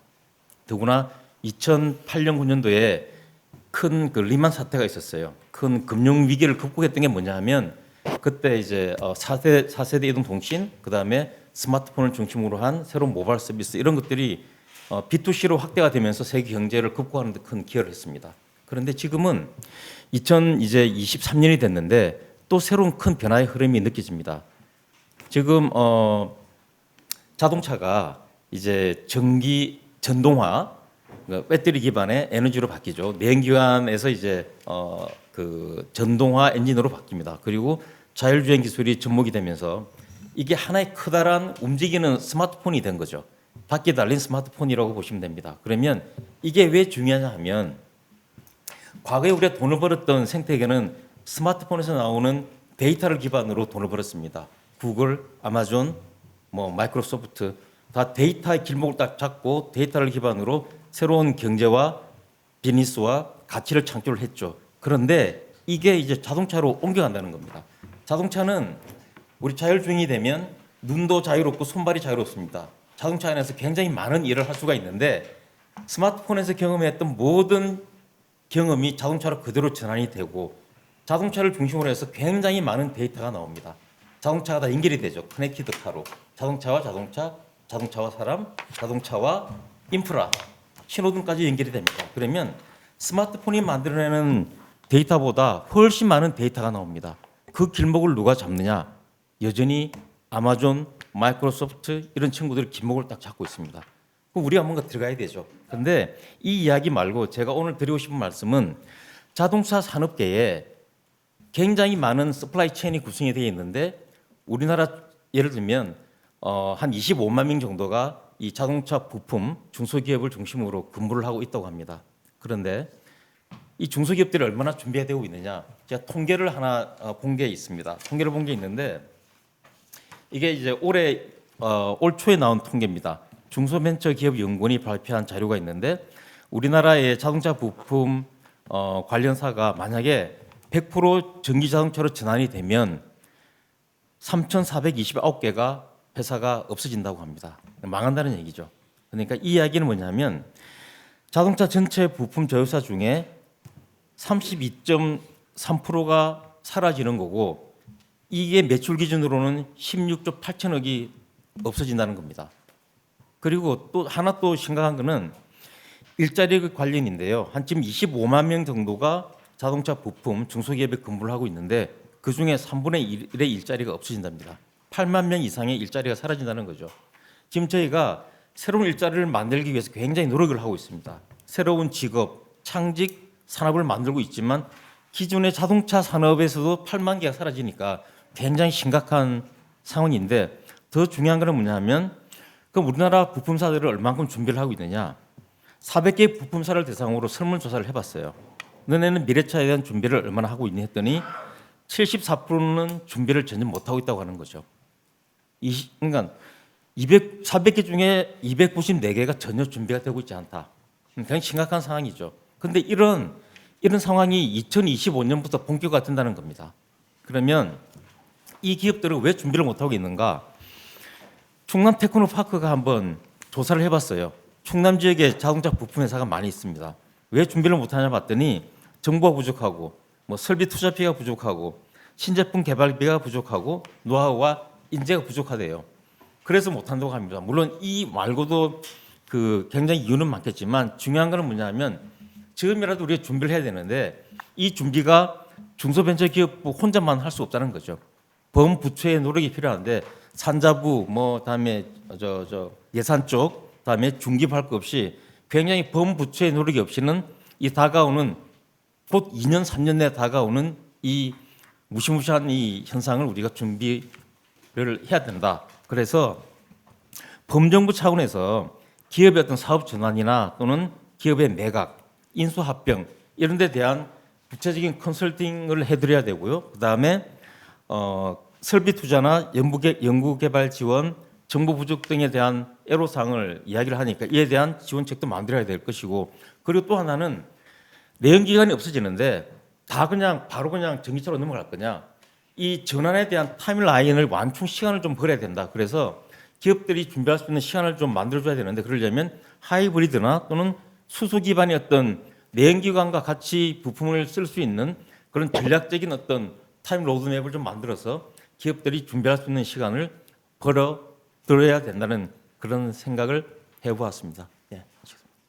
네, 제가 사인을 안 드렸는데 지금 몇 분 하신지 혹시 시간 재보신 분 계십니까? 10분 하셨습니다. 근데 내용이 알차기 때문에 10분이라 그래도 중간에 제가 끊을 수가 없었어요. 그래서 우리 이제 임종택 교수님 얘기를 딱 집약하면 자동차 산업에 대해서 얘기를 하셨지만 변화하는 트렌드에 발맞춰서 기업들도 선제적으로 대응을 해야 된다. 뭐 안 된다, 뭐 안 된다, 뭐 안 된다, 뭐 안 된다 핑계만 대지 말고 어쨌든 노력을 하셔야 된다는 얘기하고 그다음에 또 한 가지는 이거는 중소벤처기업만 해서 되는 일이 아니고 범부처적으로 전 부처가 다 같이 해야 된다는 그 얘기가 핵심이셨던 것 같습니다. 자, 그다음에 이제 이 주제 발표는 정부 정책 지원 사업의 효과적 활용 방안이라 그러는데 제가 토론자를 30초만 소개할게요. 30대 스타트업 청년 기업입니다. 30대 중반 조금 넘으셨지. 근데 감히 제가 토론자로 모셨습니다. 왜 모셨냐? 이 회사가 가지고 있는 콘텐츠를 보고 제가 깜짝 놀랐습니다. 뭘 가지고 계시냐면 행안부, 중기부, 환경부, 노동부, 농수산부 뭐 전체적인 정부 사업에 대한 모든 데이터를 이 회사가 싹 다 가지고 있어요. 평가 기준까지. 아니, 도대체 어떻게 가지고 있냐? 이게 바로 디지털 경제, 디지털 시대입니다. AI 빅데이터를 활용해가지고 전체적인 알고리즘을 개발해서 그 모든 데이터를 싹 다 가지고 있고 제가 물어봤습니다. 그러면 솔루션도 이게 가능하냐? 가능합니다. 그러면 우리 토론자로 좀 나와 주십시오. 이게 4개의 전문가들이 토론자로 나오시는데 아니 30대 청년 창업 스타트업이 전문가야? 전문가입니다. 제가 인정하는 전문가 한원경 에이지홀딩스 대표를 소개하겠습니다.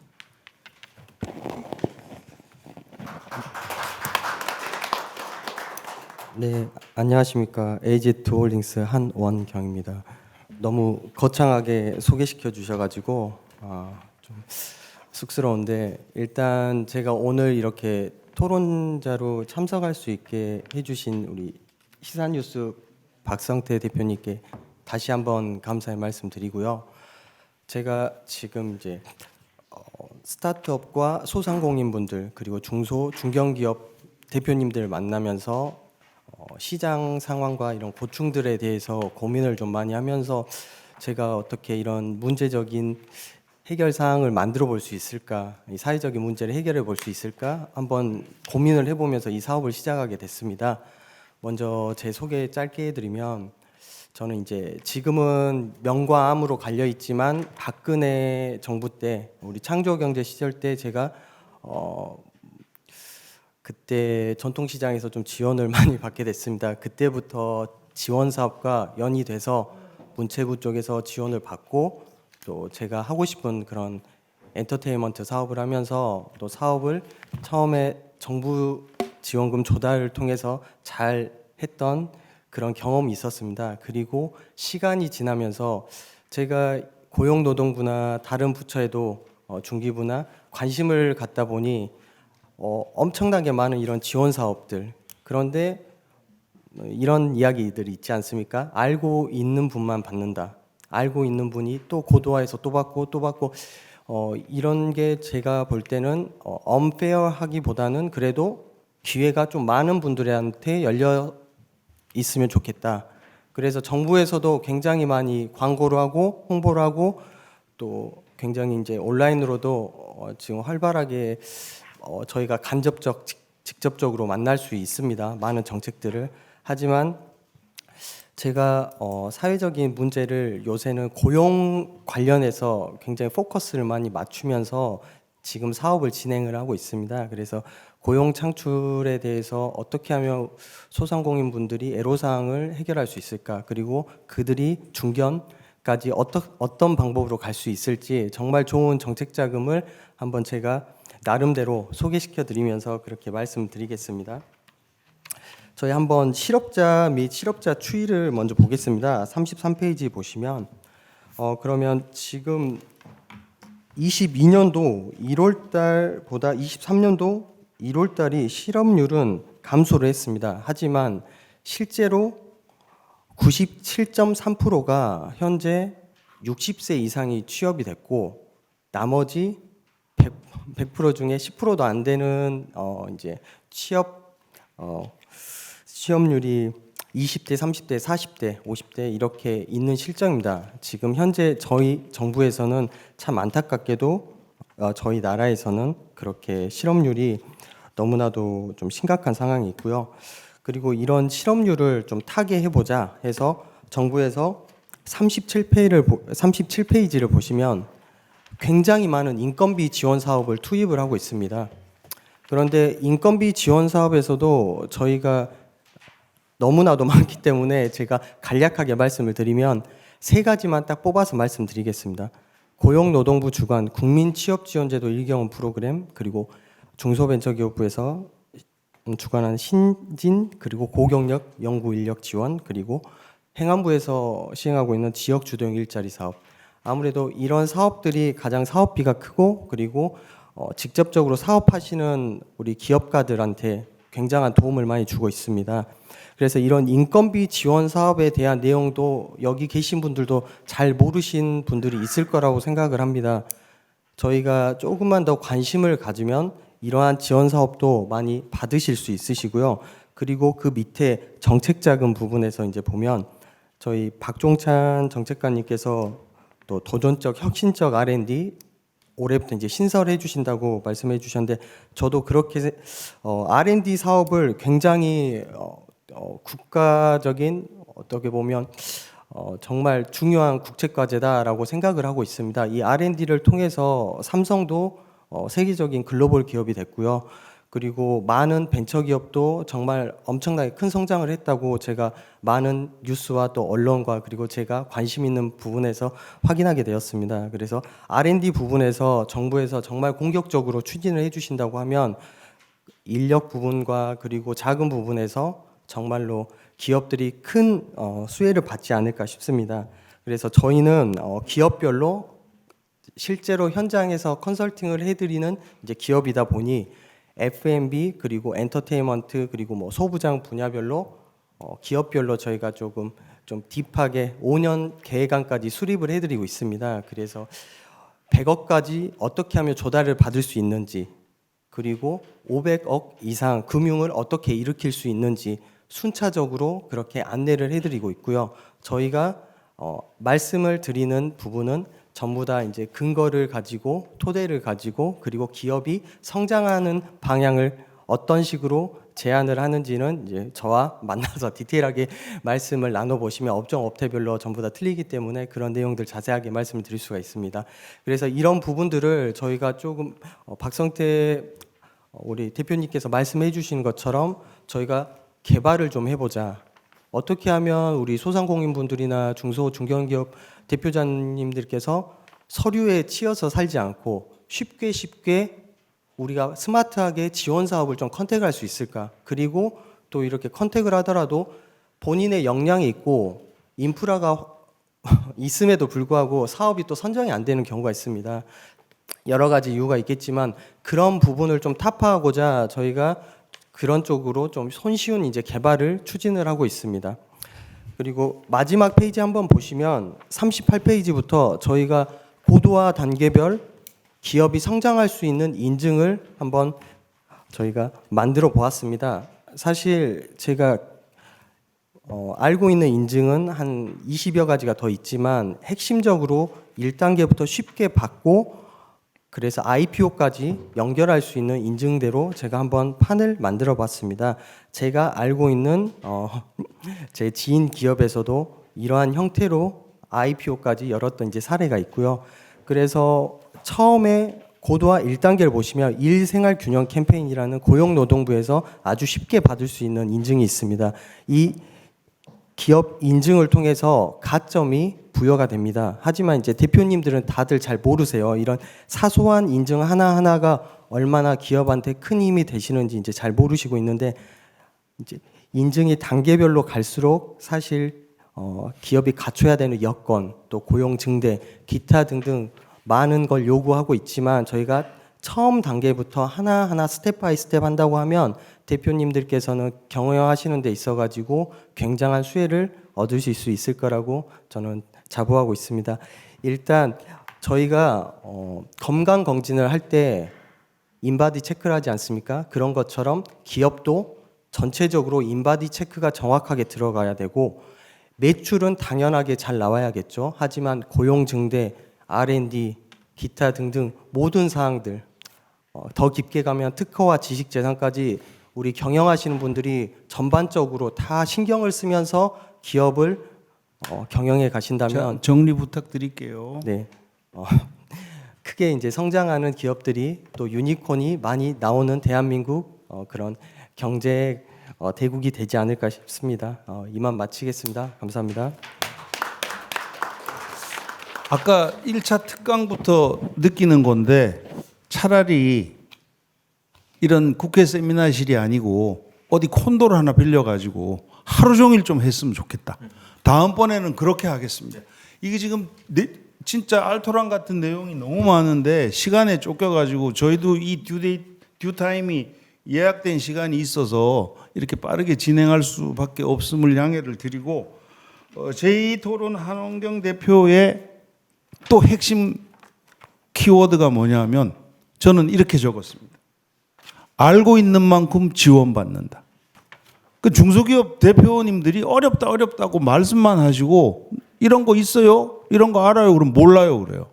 노력을 안 한다는 거거든요. 그래서 언페어 굉장히 중요한 얘기. 언페어가 아니고 눈먼 돈 먹는다 뭐 정부 돈 그게 아니고 언페어가 아니고 우선 기업 대표님들부터 알려고 노력하고 활용하려고 노력하자. 그게 굉장히 중요한 키워드 같고요. 한원경 대표님 그 연락처 우리 임종택 교수님 연락처 다 오픈할 거니까는요. 활용하시기 바라고 질의응답은 그걸로 마감하고요. 자, 제3주제 토론에 정말 이분은 하실 말씀이 많으시대요. 퀀텀 LST 박 회장님은 정부 사이드에서도 몇십 년을 계셨고 정부 자금을 집행도 하고 신청도 하고 디스트리뷰션 나눠도 주신 그런 분인데 그 평가 기준에 대해서 하실 말씀이 많다고 합니다. 박원석 회장님을 소개드립니다. 네, 안녕하세요. 소개받은 박원석입니다. 시간이 굉장히 제한적이라서 핵심만 몇 가지 말씀드리겠습니다. 저는 85년대 대전에 있는 화학연구원에 이제 첫 직장을 해서 산자부 한국전자기술연구원에서 정부 연구소에서 한 17년 정도 근무하다가 이제 창업을 해서 지금 23년째 현장에서 지금 뛰고 있습니다. 그래서 이제 나와서 보니까 여기 있는 평가 지표들이 사실 이게 대형 국제과제 위주로 만들어진 평가 지표예요. 근데 현재 1억, 2억짜리 과제 하기 위한 중소기업 지표 과제로는 참 잘 안 맞죠. 현장에 들어가서 어느 A라는 기업이 A라는 제품을 갖고 어떻게 시장에 진출해서 살아남느냐, 그게 뭐가 필요하냐 하는 그런 직접적인 지원이 필요해야 되는데 작년 12월에 발표한 중소기업 그 기술 지원 사업 현황을 보시면은 분야가 한 40개 분야에 토탈 한 6,400억 정도 지원되는데요. 이 지원 제도 각 분야별로 당신들 회사 어디에 해당되느냐 물어보면은 몰라요 그래요. 몰라요. 반 이상이 모릅니다. 물론 이제 이 사업 중에서 쫙 세분해 보시면은 정책관님 와 계시니까 이걸 좀 뭉뚱그리 갖고 진짜 기업이 진짜 이 좋은 기업을 만들 수 있는 여건을 좀 마련하자. 평가 지표는 중소부하고 환경부 자료를 제가 내놨는데요. 이거 제가 직접 우리 회사 사업 과제를 쓰면서 느낀 감정입니다. 이 뭐냐 1억짜리나 100억짜리나 1000억짜리나 똑같습니다 이게. 예? 이 내용 보시면은. 근데 1억짜리 중소기업 2억짜리 과제 연구비 받으려고요. 써보세요. 작성 못 합니다. 대부분이 탈락이에요. 그렇다면은 좀 바꾸자. 뭐냐? 단계별로. 그래서 뭐 스타트업 단계, 그다음에 상용화, 파일럿 단계, 그다음에 양산 단계에 있는 기업들 위주로 그 기업이 뭐가 필요한지를 정확하게 지표를 주고 그 기업이 세상에 살아남게 해줘야 결국 지금 이 정부 정책 자금 지원 목적이 뭡니까? 기업 살리자는 거 아니에요. 그러면 그 목적 달성하면은 그 다음에는 뭘 원하는 겁니까 정부가? 기업 살았어 고용 창출하고 세금 많이 내라 이거 아닙니까? 그럼 그 목적대로 가주는 게 평가 지표가 아니겠느냐? 예를 들어서 제가 계산 한번 해봤어요. 우리 저 A라는 기업이 1억짜리 과제를 하나 받으려고 하면은 내 자금이 현금 10%에다가 인건비 20%에서 1억 3천짜리 과제가 돼요. 그럼 정부 1억을 받습니다. 그 과제 사업 계획서 작성하기 굉장히 어렵습니다. 그럼 전문기관의 컨설팅 한 1,000만 원 주고 받아요. 1억 받았다 칩시다. 그럼 1,000만 날라갔어. 그 다음에 다 끝나고 나면은 이제 최소 기술료 30%예요. 그럼 3,000만 원 갚아요. 그럼 내가 쓰는 거는 7천에 1,000만 원 빠지고 6천입니다. 이거 평가하고 과제 정리하고 내부에 들어가 보세요.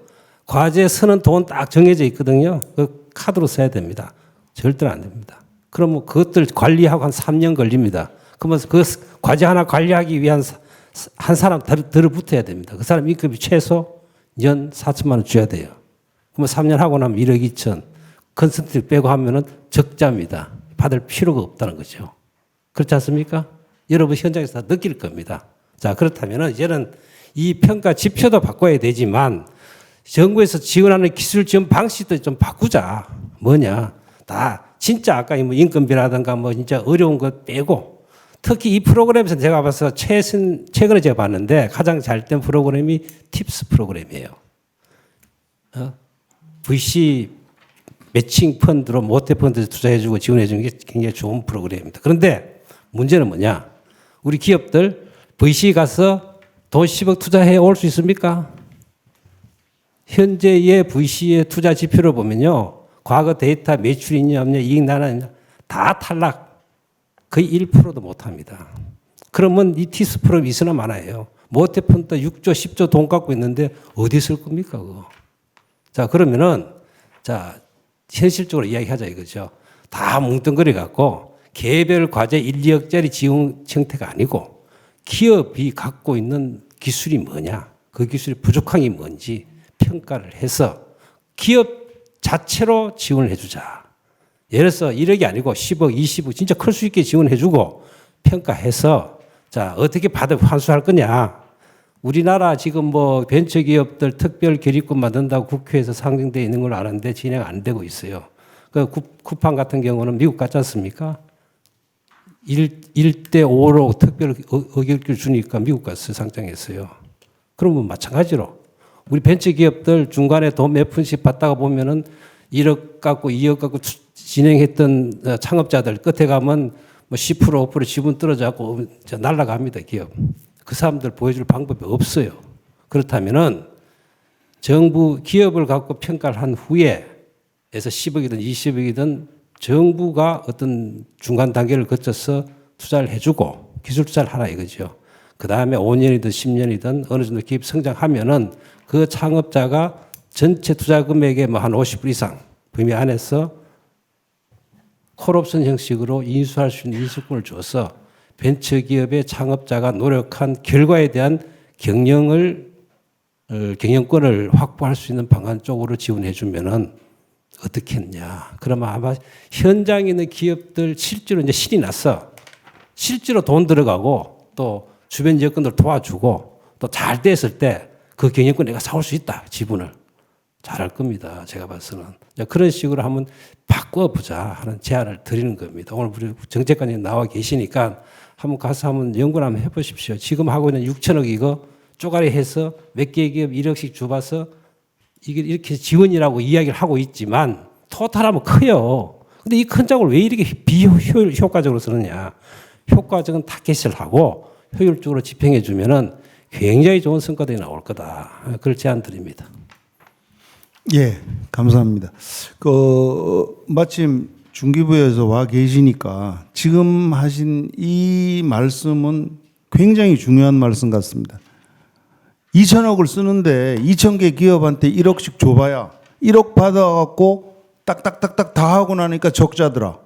그럼 뭐 받아봐야 뭐하러 받냐? 정부에서는 분명히 2,000개 기업한테 2천억을 줬다고 실적 발표를 하는데 받은 사람들은 다 적자라고 정부 욕만 한다. 그럴 것 같으면 지원 방식도 바꿔보자. 진짜 될 만한 기업, 진짜 아까 그 언페어한 게 아니고 기술력 가지고 제대로 하는데 제대로 줘서 그 기업들이 유니콘이 되고 그 기업들이 클 수 있도록 그렇게 해보자는 그 말씀이고, 그 과제 형태 지원보다는 마지막에 그 투자 형태 지원. 좋아, 그럼 정부도 자금을 대줬으면 나중에 정부도 지분을 갖는 그런 어떤 형태로 지원 형태를 갖춰보자는 것은 굉장히 의미 있는 제안인 것 같고요. 저희 지금 토론해 주신 내용, 세미나 특강 내용 전부 다 내일자 신문, 온라인, 잡지에 상세하게 이 보도를 할 겁니다. 그래서 시간이 짧다는 핑계로 이제 이 토론 시간을 많이 못 드리는데 자세한 내용들은 충분히 기사화를 하겠습니다. 자, 이제 4주제는 또 이 굉장히 실질적인 얘기예요. 은행, 금융권 대출 못 받아. 특히 중소기업 은행 지하철에 보면 뭐 자금 정책 뭐 어쩌고 저쩌고 했는데 IBK 기업 지원 받았다는 데는 거의 없어요. 그 어떻게 하면 효과적으로 받을 수 있는가? 현재 IBK 임원으로 계시는 박덕환 연구위원께서 발표를 하시겠습니다. 안녕하십니까. 오늘 토론자로 참석한 IBK 기업은행의 박덕환 연구위원입니다. 함께하게 되어 대단히 영광되게 생각합니다. 자료를 보시면서 말씀드리겠습니다. 그 IBK 기업은행은 이제 중소기업의 육성이라는 소명을 안고 그 61년 8월에 설립됐는데요. 이 전쟁 중에 그 선배님들이 중소공업진흥계획을 수립하셨어요. 그리고 8년이 지나가지고 설립된 중소기업 전문 지원은행입니다. 그렇게 해서 60년 정도가 흘렀는데 지금 한 대출이 200조 그리고 점유율 22.8%. 이 정도 되면 이제 중소기업 금융의 최강자고 다른 나라에서도 벤치마킹을 하러 옵니다. 이런 사례가 많지 않습니다. 정부 지분 63.7%. 이렇게 되면은 그 공공재가 가장 성격이 강한 금융기관이 되겠죠. 그리고 중소기업은행법 1조에 따라서 중소기업자의 자주적인 경제 활동을 그 원활하게 하고 경제적 지위를 하는 걸 소명으로 하는 공공재적 금융기관입니다. 그렇지만 시중은행과 경쟁을 안 할 수가 없습니다. 저희는 정부 자금을 받아서 이루어지는 은행이 아니고요. 실제 시중에서 자금을 모아서 지원하는 역할도 해야 하기 때문에 상장된 기업입니다. 그 차별 없는 어떤 경쟁 환경 속에서 금융 활동을 선도해 가지고 개인 고객도 1,000만 명을 달성하고 신용카드 신탁업 영위를 하고 단기 순이익 1조 클럽에 가입하고 주식 거래소에 상장된 현재 총 자산 400조 이상, 전국 635개 영업점, 해외 59개 점포를 갖고 있는 영국 더 뱅커지가 선정한 100대 클럽 안에 들어가 있는 우수한 은행입니다. 사실 저희들이 우리가 갖고 있는 은행에 대한 평가가 상당히 낮습니다. 내 떡이 작아 보이는 이유이기도 하겠죠. 다른 은행과 행보를 달리하는 금융 서비스들이 몇 가지 있는데 그 기술금융하고 동산담보대출 말씀드리겠습니다. 기술금융은 전에 없었습니다. 근데 아까 계속 말씀하셨던 것처럼 담보 위주의 간행을 벗어난 대출을 해야 되지 않겠느냐는 얘기가 수년간 나왔어요. 지금만 나온 얘기가 아니에요. 그래서 그럼 기술을 어떻게 평가하느냐? 그럼 나이스 평가기관도 있고 여러 가지 평가기관들이 있으니 그쪽에서 테크닉한 평가를 해가지고 T4, T3 등급 이상 되는 분들에게 자금을 지원합시다. 신용으로 금리도 좀 저렴하게 해드립시다. 해서 시작된 게 꽤 됐습니다. 그래서 현재 저희가 기술금융으로 94조 원의 신용대출을 실행했고요. 동산담보는 또 없었습니까? 이게 기계류들은 다 이동하잖아요. 갖고 다닙니다. 이게 어떻게 담보가 될 수 있어? 절대 안 돼. 절대 시중은행은 이거 담보 운영 못합니다. 스마트 기기를 활용해서 설비된 설비들에 대한 관리를 합시다. 라고 나름대로 아이디어를 내고 개발을 해서 동산담보대출 국내 금융권 1위입니다. 안 하는 게 아니고 실제로 이런 활동들을 하고 있기 때문에 이런 것들에 대한 이해를 바탕으로 IBK 기업은행을 방문하셔서 꼭 상담을 하셔야 되는데 이게 중고기계예요. 해외에서 들어오는데 비싸니까 중고로 산단 말이에요. 중고기가 담보가 되겠습니까? 평가를 할 수가 없어요. 그거 갖고 안 된다 그러시는 거예요, 계속. 그래서 저희들이 나름대로의 고충도 있으니 그런 부분은 좀 이해를 해주셨으면 좋겠다 말씀을 드리겠습니다. 그리고 저희가 공공재로서 왜 금융기관이냐 이렇게 말씀을 드린다면 신용 등급이 저조한 분들의 대출 금액이 57.6%로 14조 원 규모인데 상당히 많아요. 신용 등급이 안 좋으신 분들이 IBK 기업은행에서 많은 대출을 받으십니다. 왜 그러냐? 저희 공공재이기 때문에 비 올 때 우산을 뺏지 말아야 되지 않겠냐라는 그러한 공공재적 금융의 역할을 강조하기 때문에 이런 결과가 나오게 되는데 언론지상에서는 기업은행 연체율 높아간다. 기업은행 잘 못한다. 이렇게 말씀을 하시는데 그건 전혀 아니라는 점을 이해를 해주셨으면 감사드리겠습니다. 금융지원은 자금 용도가 단순합니다. 운전자금이냐 시설자금이냐 딱 그렇게 나눠져요. 운전자금이 뭡니까? 애들 급여 줘야 되잖아요. 우리 직원들 죄송합니다. 직원들 급여 줘야 되고 원자재 구매를 해야 물건 만들 거 아닙니까? 그러면 그걸 돌려야 되는데 일회전 자금 뭐 3개월짜리 6개월짜리 이렇게 나오겠죠. 운전자금을 내가 신용으로 받겠다. 등급이 줘야 되지 않겠습니까? 제가 어디 가서 내가 급여 줄 돈이 없는데 1억을 주죠 하면은 제일 먼저 뭐 보겠습니까? 그분이 과거에 했던 거, 그분이 그동안 거래하셨던 거 이런 걸 다 보시고 등급이 나오면 거기에 맞게 대출 지원을 해드리고 있습니다. 그게 신용대출이고요. 그 공장 설비하고 대지 구입해 하시고 막 이러시면 이제 건물도 짓고 막 해야 되잖아요. 그러면 그 자금 다 어디서 나옵니까? 못 하잖아요. 내 설비는 늘려야 되는데 오다는 많이 들어오고. 그래서 어떻게 합니까? 대지를 구매를 하고 공단을 찾아가고 건물 신축을 하지 않습니까? 그럼 거기에 대한 필요한 자금이 나와요. 대지는 바로 사겠죠. 대지 자금 나옵니다. 그런데 내 돈 한 푼도 안 들이고서 대지 설비를 한다는 분들이 많아요. 그거 지원하면 되겠습니까? 안 되죠. 그러면 최소한 10%에서 20% 정도 세금 낼 돈 정도는 취득세 내야 되잖아요. 갖고 계셔야 되지 않겠습니까? 해도 100% 지원을 해달라 그래요. 그거 지원할 수가 없습니다. 그래서 최소한 20%의 자기 자금을 갖고 설비 자금을 지원 받으실 수 있고요. 또 중요한 거는 내가 거기 사는데 10억 주고 사는데 왜 너네 이거 담보평가 6억짜리냐 이렇게 오세요. 부실화 났을 때 경락률이 있습니다. 그 경락률을 따지면 그 가치가 60% 정도로 딱 떨어져요. 왜? 낙찰률이 그렇거든요.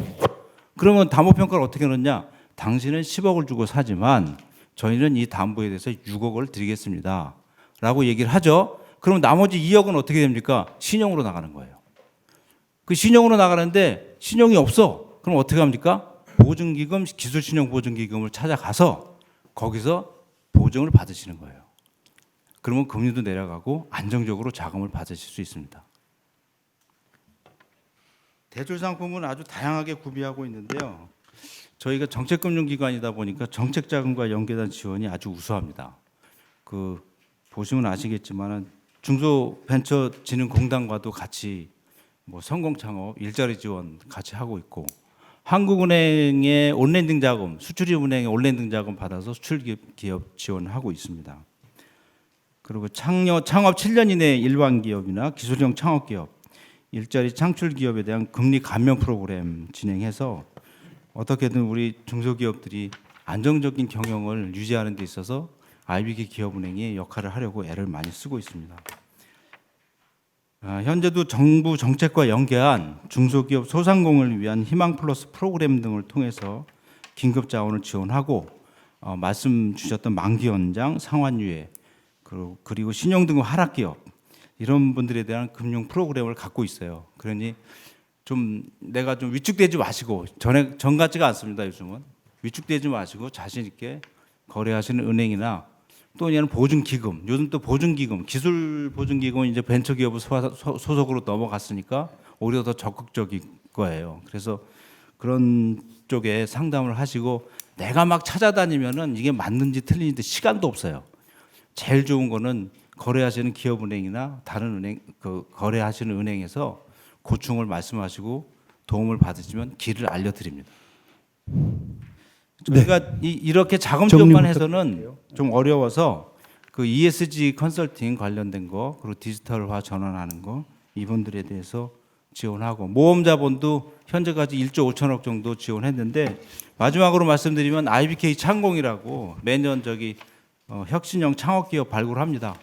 발굴해서 거기 자료에 있는 것처럼 사무실부터 뭐 전 컨설팅 멘토링까지 다 지원을 해서 현재 538개 기업을 육성 중에 있습니다. 이 세상에 작은 기업은 없다라는 생각으로 저희 IBK 기업은행은 대한민국 중소기업의 성장과 발전을 위한 노력을 꾸준히 이어가겠습니다. 오늘 잘 들어주셔서 감사합니다. 예. 이 사주제의 핵심 키워드, 저는 이제 사회자이면서 연구소의 소장이니까 앞으로 이 연구소를 끌고 갈 때 어떻게 끌고 가야 되나 핵심 키워드들을 제 나름대로 캐치를 하는데 굉장히 중요한 말씀을 하셨어요. 위축되지 마라. 두드려라 열릴 것이다. 근데 몇 번 두드려보고 안 열리니까 그냥 욕만 해요. 중소벤처 기업부는 어쩌고 IBK 기업은행 어쩌고 아니라는 거죠. 지금 막 현직에 계신 분이 얘기를 하시는데 위축되지 말고 방문하고 상담해라. 혼자서 끙끙대지 말고. 굉장히 중요한 얘기 하신 것 같아요. 그래서 내가 어떤 어려움이 있고 뭘 어떻게 해야 될지 모를 때, 그래서 아까 이 연구소를 만들었다 그랬어요. 플랫폼을 열어놨으니까 여기 와서 고민을 상담하고 얘기를 하시면은 그런 자문위원님들 또는 이렇게 다 연결을 시켜드리겠다라고 얘기했던 건데, 위축되지 마십시오. 중소기업인들. 자, 이제 마지막 주제 발표자는 박승배 고문님이신데, 여러분들 좀 이상하지 않습니까? 여기 앞에 앉아 계신 분이 7분이에요. 사회자 포함해서. 근데 박시성을 가진 분이 5분입니다. 그렇지 않습니까? 다 박시판인데. 그리고 마지막 토론 발표자도 박승배 고문님이십니다. 근데 제가 마지막이니까 10분 시간 드릴게요. 그 10분 발표 끝나고 나서 공지한 대로 국회의원 식당에서 저희 이미 다 계산 다 했습니다. 그러니까 안 드시고 가시면 그냥 꽁돈이 날아가는 거니까 오신 분은 반드시 식사를 다 하고 가시기를 안내를 드리고, 자, 우리 마지막 5주제 발표 말씀 부탁드릴게요.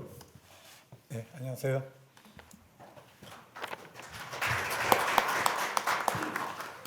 저는 법무부인 태평양의 박승배 고문입니다. 주로 이제 IPO나 창업 초기 벤처 기업의 성장 지원 같은 자본시장 관련 자문을 제가 주로 담당하고 있고요. 이제 오늘 드릴 말씀은 우리 스타트업 기업들이 성공적인 투자 유치를 위해서 어떻게 IR을 하는 게 좋을지에 대해서 간단하게 제가 소프트하게 제 생각을 말씀드리겠습니다. 제가 이제 주로 이 IPO 같은 거, IPO 쪽을 이제 자문을 하다 보니까 이제 기업들로부터 그 IR 자료에 대한 이제 브리핑도 많이 받고요. 그리고 뭐 리뷰나 코멘트 등을 이제 요청을 많이 받습니다. 이런 과정에서 제가 조금 더 투자자의 마음을 이런 방식으로 하면 더 끌지 않을까 하는 그런 생각들을 제가 이제 말씀을 드리겠습니다. 먼저 이제 자금 조달 환경에 대해서 이제 말씀드리겠습니다. 스타트업 기업들이 초기에 성장하는 과정에서 겪는 가장 큰 어려움은 아마 자금 조달의 이제 문제일 것 같은데요. 작년 11월달에 한국무역협회에서 이제 발표한 스타트업 기업을 대상으로 한 설문조사 결과 역시 이제 스타트업 기업들이 가장 큰 애로사항으로 꼽은 것이 바로 자금 조달의 어려움이었습니다. 결국 이제 성공적인 투자 유치가 스타트업 기업의 생존을 위해서 반드시 필요한 것이고, 이렇게 이제 투자 유치의 방법으로 IR도 중요하지 않을까 이제 생각이 됩니다. IR이라고 하는 것은 뭐 여러분들 다 잘 알고 계실 거예요. 기업이 자본시장에서 기업 가치를 정당하게 평가받기 위한 기업과 이해관계자 간의 어떤 커뮤니케이션, 마케팅 활동을 이제 말하는데요. 그냥 간단히 말씀드리면 이제 기업이 투자 유치를 위해서 투자자를 대상으로 해서 투자 결정에 필요한 기업 정보를 제공하는 활동이 이제 IR이라고 합니다. 그러면 이 IR의 가장 큰 목표는 결국 기업의 제품이나 서비스의 강점, 경쟁력, 성장 가치를 투자자한테 어필을 해서 관심을 도출해내고 결과적으로 투자 유치를 이끌어내는 것이 이제 IR의 목표일 겁니다. 그럼 이 기업이 IR을 통해서 투자 유치를 이끌어내기 위한 효율적인 IR 방법이 뭐가 있을까요? 뭐 이렇게 IR 관련해서 뭐 여러 가지 뭐 컨설팅도 이제 많이 받으시고 하시는데 제가 이 자문하면서 이 경험을 기초로 해서 이렇게 했으면 좋겠다 하는 효율적인 핵심적 IR의 그 포인트만 좀 말씀을 좀 먼저 드리겠습니다. 가장 먼저 강조하고 싶은 것은 투자자의 시각에서 이제 이야기를 해달라는 겁니다. 보다 구체적으로 이야기를 하게 되면 이제 IR을 하는 기업 대표님들을 이렇게 보면 주로 이제 본인들이 이제 잘 아는 언어로 본인들의 시각으로 막 설명을 합니다. 좀 더 이제 구체적으로 말씀을 드리면 이 바이오 업체 대표분들이 이제 와서 이제 IR을 이제 하게 될 경우에 이제 의학 전문 용어로 막 설명을 해나가거든요. 그러면 이제 그 해당 분야에 지식이 없는 투자 관계자 입장에서는 이해하기가 굉장히 어려워요. 그러니까 가장 많이 이제 실수하는 방법들이 본인들이 아는 용어, 너무 전문적인 언어, 특정 분야에서만 사용하는 용어 이런 것들을 이제 해서 이제 IR을 주로 많이 하는데 그렇게 하다 보면 투자 관계자들 입장에서는 꼭 그 분야에 전문 지식이 있는 건 아니니까 좀 애로사항이 좀 많이 있고요. 이런 거는 나중에 이제 IPO에 이제 관심이 있으신 분들도 마찬가지이실 텐데, 저는 이제 한국거래소 출신입니다. 이제 상장 심사 관련해서 오랫동안 일을 했고요. 그래서 이제 상장 심사하는 과정에서도 똑같은 일이 발생을 합니다. 이제 한국거래소에 있는 그 상장 심사역들이 의학이나 공학이나 이런 쪽 전공자보다는 문과 쪽에 이제 전공을 하는 분들이 많으세요. 그런데 이 IPO 이제 상장 심사 받겠다고 기술성장기업 대표님들 와서 기술성장기업 대표님들이나 바이오업체 대표님들이 오시면 1시간 정도 그 짧은 시간에 이제 본인들의 회사에 대한 강점을 소개해야 되니까 막 의학적인 용어로 막 풀어내요. 그러면 심사역들은 전혀 이해를 못합니다. 그 투자를 받을 때나 나중에 상장 심사를 할 때 가장 중요하고 가장 키포인트는 자기 기업에 대한 이해를 상대방이 하게 하는 거거든요. 그런 의미에서 본인들만의 언어로 이야기하지 마시고 투자자의 시각에서 투자자의 입장에서 설명을 하는 게 투자 결정을 받는 입장에서는 굉장히 중요합니다. 두 번째는 가급적이면 스토리텔링 방식으로 이야기를 했으면 좋겠습니다. IR 자료를 이렇게 보면 되게 방대한 경우도 많은데요. 이게 본인들이 하고 싶은 얘기들을 막 담다 보니까 중구난방으로 뭐 이어지지도 않고 그러다 보면 설명을 듣다 보면 지쳐요. 그래서 제가 드리고 싶은 말씀은 뭐 예를 들면 그런 거죠. 대표이사인 저는 어떤 특정 시장에 대해서 업무 경력이 몇십 년 동안 있었고 아니면 몇 년 동안 있었고 나는 이런 특정 분야에 대해서 많이 이해를 하고 있습니다. 그런데 특정 시점에 특정 시장에 저한테 주어진 사업 기회를 인식을 하고 그래서 제가 회사를 창업하고 이런 주력 제품을 만들게 됐습니다. 우리 회사는 이런 우리만의 경쟁력으로 1년 뒤, 2년 뒤, 3년 뒤 어떤 객관적인 근거에 입각해서 얼마 이상의 매출을 예상하고 있고 향후에 어떤 액식 해소 방안을 갖고 있습니다. 이렇게 설명을 하면 듣는 사람 입장에서도 이 회사가 저분이 어떤 업력을 갖고 있고 그래서 어떤 특정 시장에 저분만이 갖고 있는 업력을 기초로 해서 자기만이 갖고 있는 사업 기회를 포착을 했구나. 그래서 저 회사는 이런 쪽에 경쟁력이 있고 또 매출도 뭐 얘기를 들어보면 근거에 단순히 희망이나 낙관이 아니고 근거에 의해서 이렇게 얘기를 하니까 신뢰할 수가 있구나. 그리고 향후에 어떤 엑시 방안을 갖고 있네. 차분하게 이렇게 스토리 중심으로 이야기하게 되면 당연히 투자자 입장에서는 회사에 대한 이야기가 빠르겠죠, 그렇죠? 그리고 또 이제 제가 고모님 마지막으로 당부 말씀으로 넘어가죠.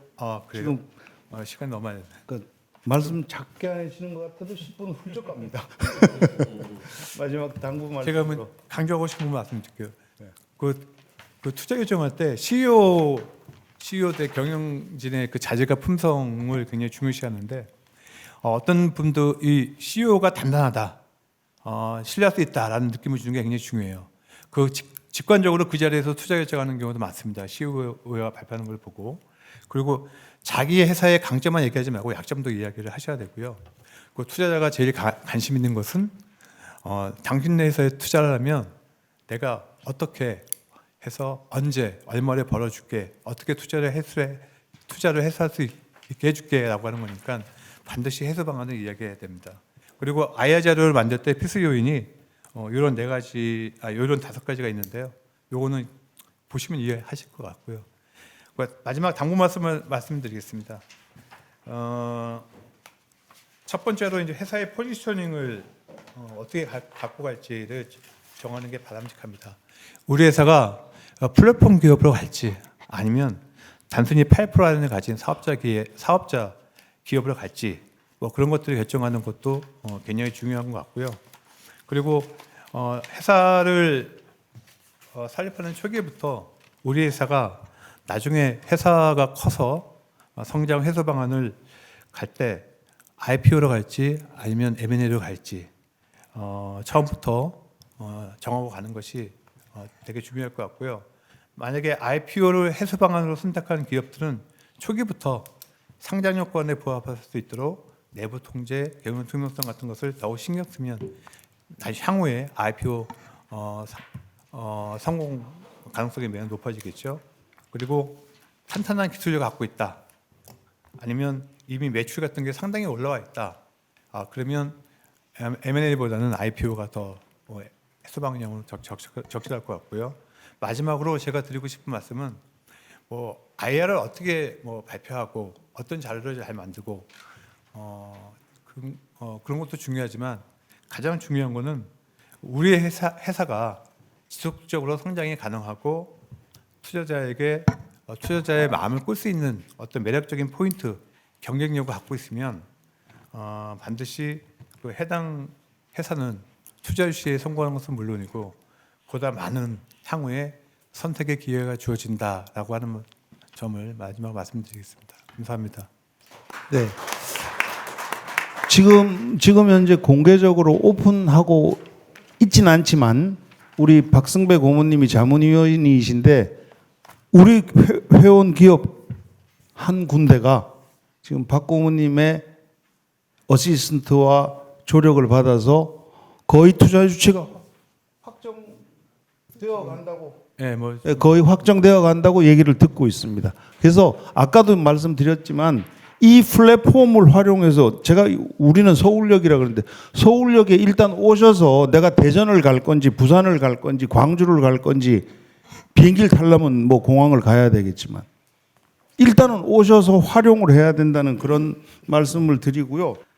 오늘 진짜 다 수고하셨는데 어떤 다짐을 하고 있냐면 중소기업, 벤처기업, 스타트업들이 발전하는 우리 연구소가 시사뉴스가 수도권일보가 마중물이 되겠다. 마중물이 뭡니까? 펌프 할 때 물 넣는 거잖아요. 그래야 펌프 질이 나오니까. 그렇게 하겠다고 다짐을 하고 있고 반드시 실현을 시킬 겁니다. 다음 세미나는요. 아직 확정되지는 않았는데 우리나라 굴지의 10대 그룹 주최 세미나를 할 겁니다. 근데 그 세미나가 원래는 니네들이 와서 설명해라는 걸로 기획을 잡았었는데 아까 김현수 부사장님 특강을 듣고 우리가 거꾸로 야 니네들 들어 우리 이러니까 니네들 협력기업으로 니네 그룹을 채택할게 하는 공격적 세미나를 만들 수 있겠다 싶은 자신감이 생겼습니다. 그래서 그렇게 기획을 하도록 하겠고요. 끝내도록 하겠습니다.